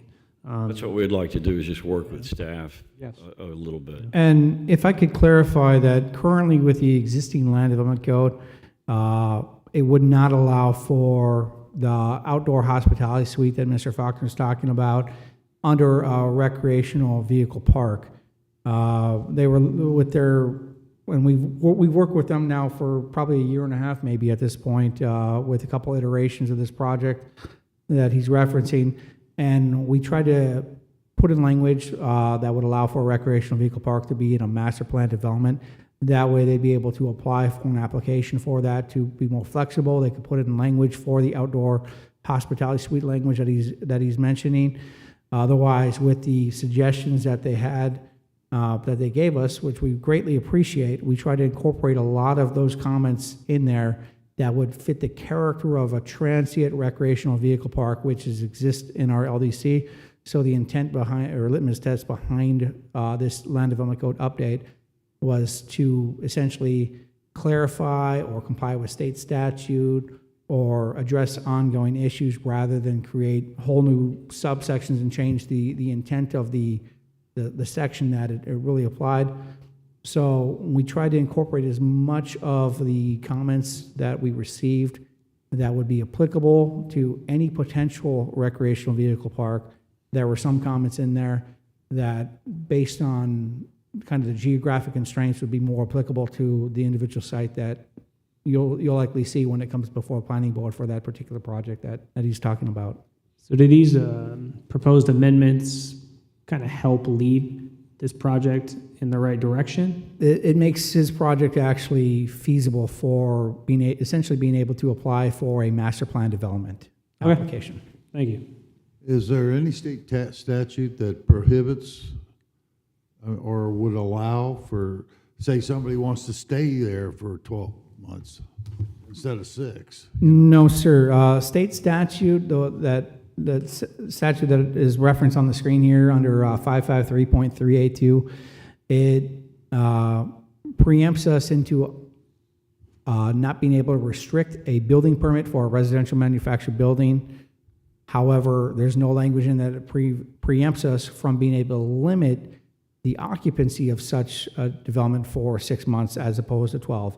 Now, currently in section 4.18 of our land development code, there is language for a manager or caretaker of a recreational vehicle park. They could reside on the property basically to manage it, provide security for it, essentially. So theoretically, someone could and likely will have a residential manufactured building, residing on that, a recreational vehicle park in the site.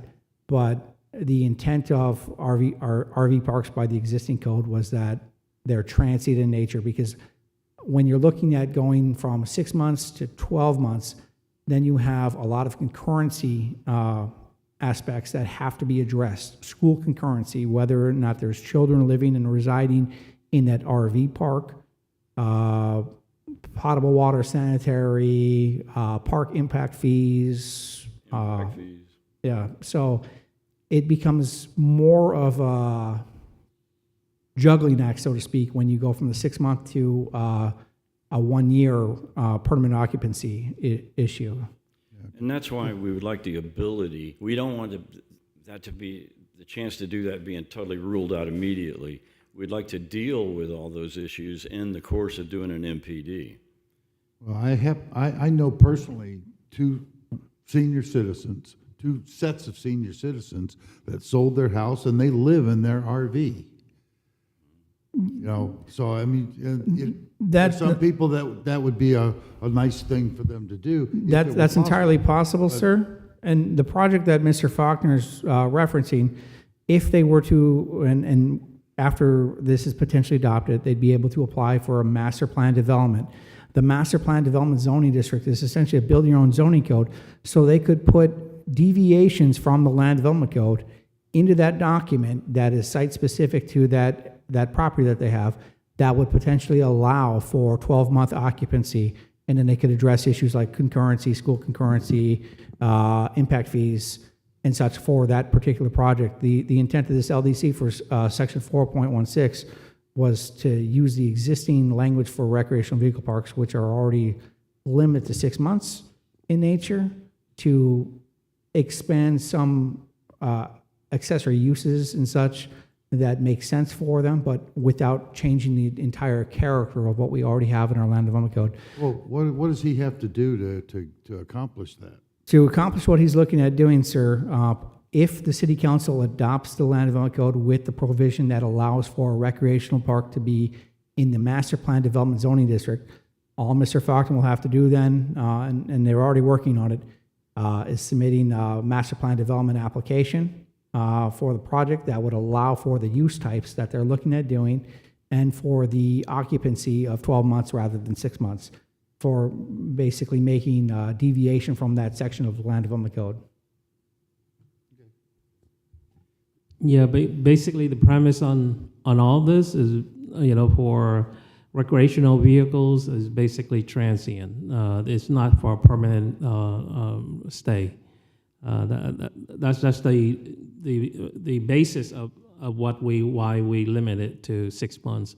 I think we are basically more generous than most RV parks.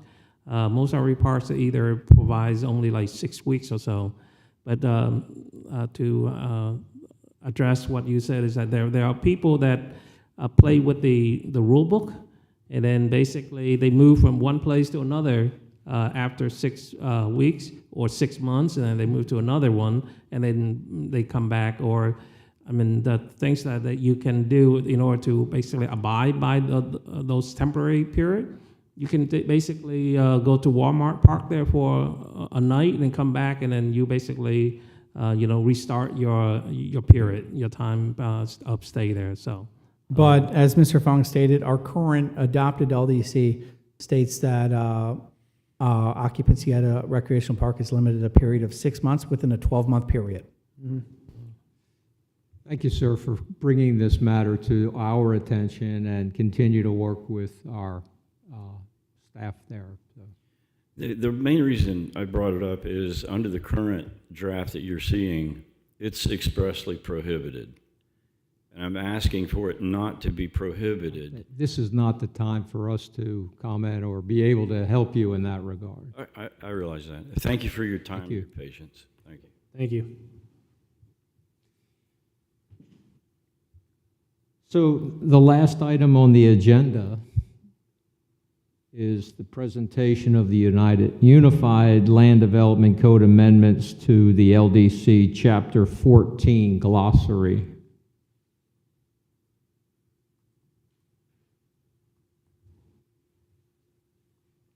you. Yeah, this one should be very brief.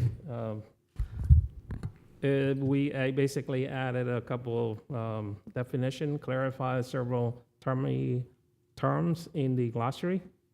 So as you can see here, that we basically approve a change in the color for residential, and these are the prohibited colors. And the olive green, no longer there, sage, and the rest of them basically has been removed. So the only prohibited color of fuchsia, magenta, orange, and purple. And then we clarify single-family definition with one range. Basically, you have, if you have a lot, we would allow 1 unit, and 1 unit includes only one basically range or stove. That doesn't prohibit for you to have a question that City Council asked the other day, a summer kitchen, basically in the patio or in the lanai. So can you say that again? I'm sorry? Can you say that again? So you can't have a range outside on your summer patio?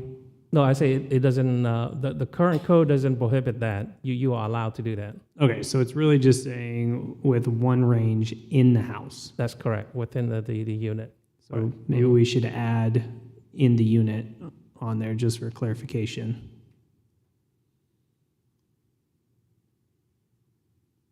Yeah, we'll take a closer look at that. Basically, the definitions are detached building designed for and occupied by one family as a home with one range, period. Yeah. And because in our LDC also allows for you to have a summer kitchen, so which basically you can have a Mr. range Fong, on the outside. Yeah. maybe for what Mr. Decker is saying, maybe with this language, we could put in the word with one interior range. That way, they're still able to have the external range on the lanai for their summer kitchen, but it's only, the definition has, if we put the word interior, that prevents it from having multiple cooking ranges within the inside of the house. Yeah, we can probably add one interior range. Okay, yeah, it's just so they don't contradict each other or people don't question, well, it says it here one way, so, okay. Yeah, well, one interior within the basically living space or something like that. We can elaborate that a little bit. Thank you.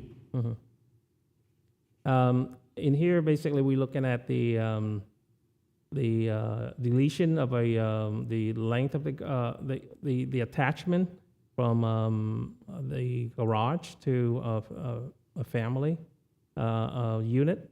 So basically, it doesn't. Basically, we delete the minimum length of a breezeway if it's attached. If it's a detached, that is basically connected by a breezeway.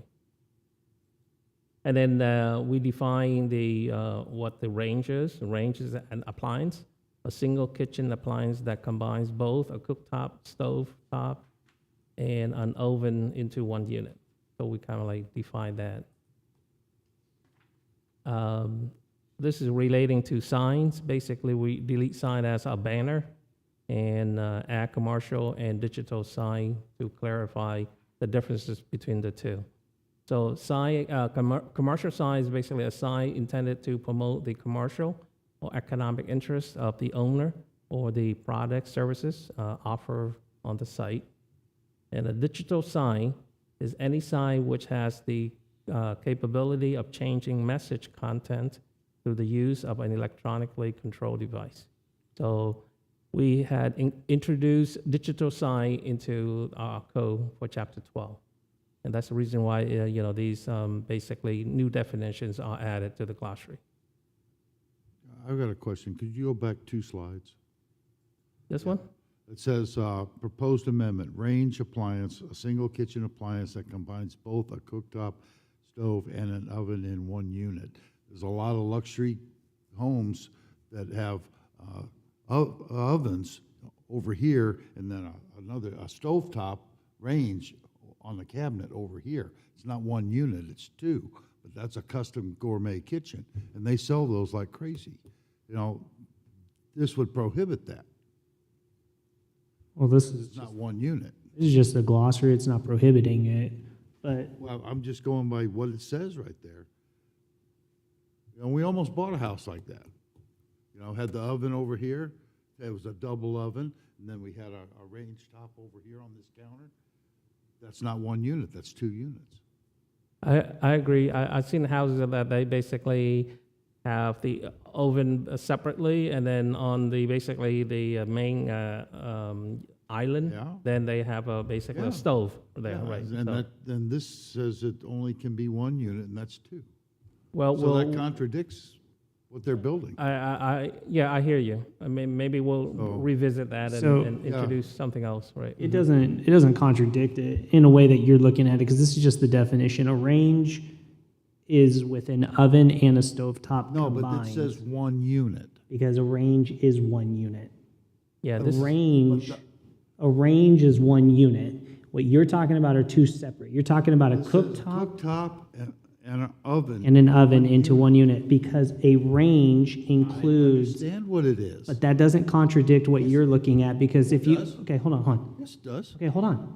I can read plain English. I understand, but a range is exactly how this is worded. What you're going off of, One unit with the oven and the range. let me explain.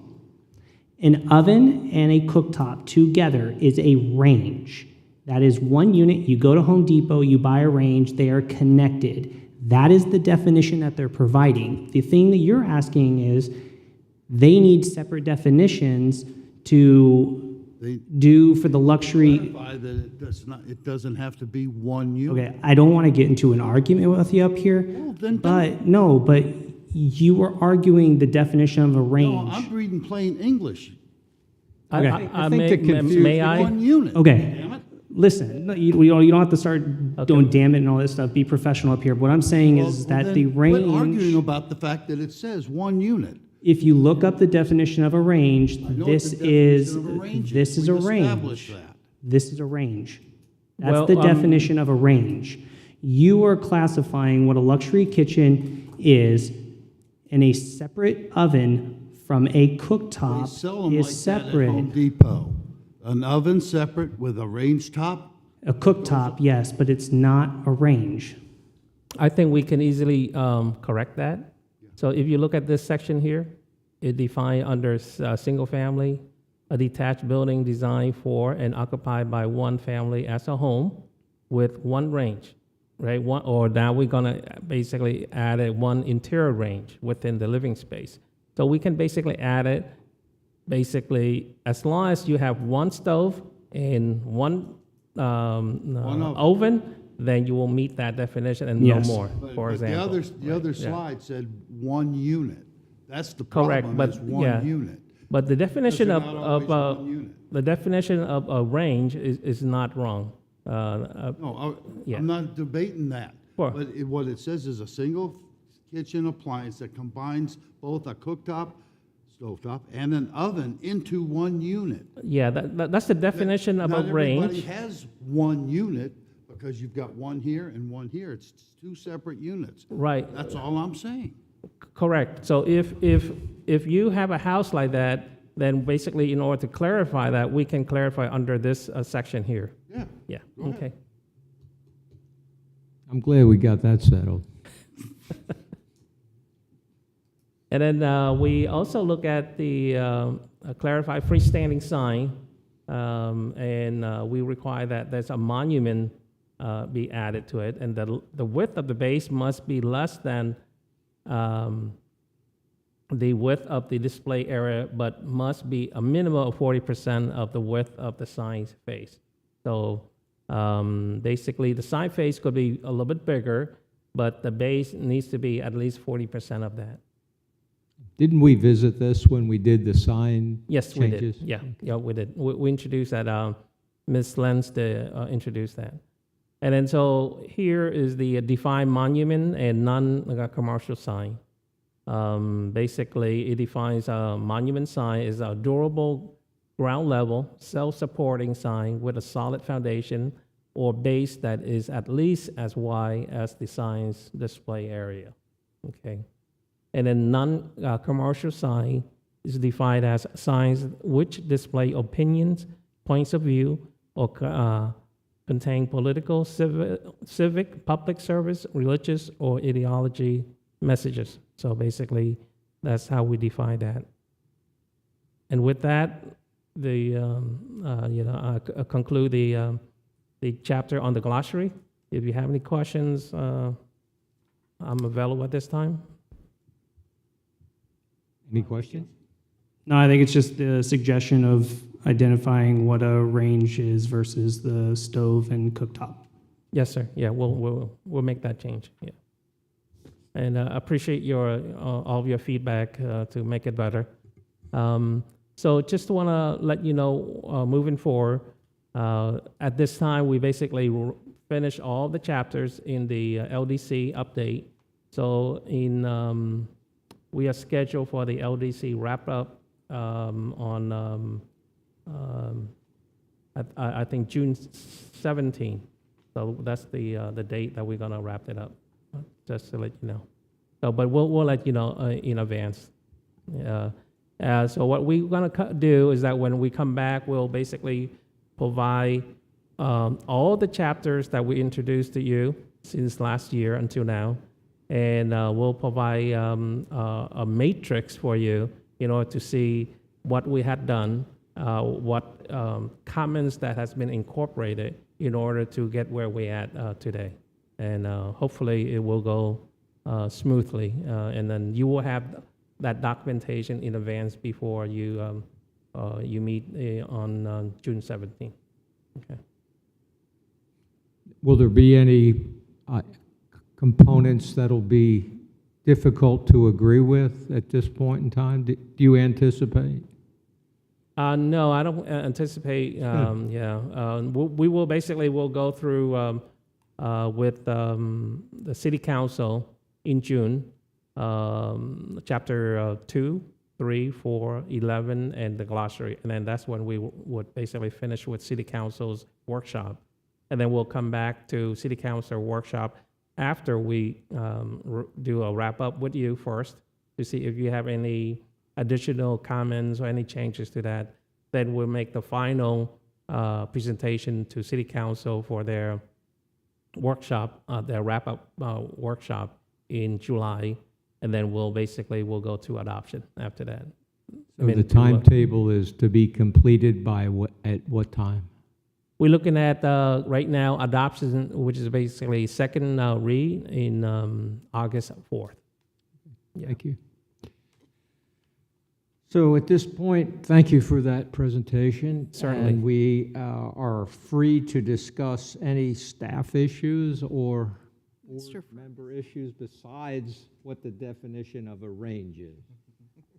Mr. If we can. Ferguson, for the record, do you need to call for public comment on the last? I would ask if anyone from the public would like to speak, except I don't see anyone, so in that case, there will be no one from the public. So thank you for that reminder. Any other further discussion or staff issues at this point? No, I don't have any. I will entertain a motion to adjourn. Just to remind you, there is a business meeting next Wednesday. And also I sent an email about a planning board member training that is going to happen on June 12th. It is a bit of a drive, but if you're interested, please let me know by next Wednesday. And the city would cover the registration, but transportation is on your own. Mr. Hanson, you proposed that as a suggestion if I read the record, is that right?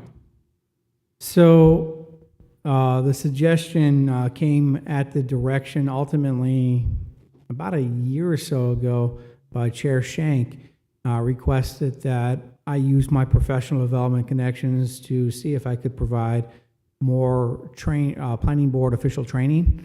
So since I'm the Surf Coast chapter president of the Florida Planning and Zoning Association, our lunch and learn sessions were full, but using the Florida APA, and they conduct typically annual planning board official training. we provided the planning board the opportunity to attend one at the annual Florida Florida American Planning Association annual conference that happened in Daytona. I think that date was September 16th, if I recall correctly, of 2025. But this is the next session that was just announced recently. That location, if I'm not mistaken, is in a place called Keystone Heights in Clay County. So it's a little bit west of Palaca, north of Gainesville. So as Ms. Schaefer stated, it's about an hour drive each way. It could be an interesting opportunity if you're interested.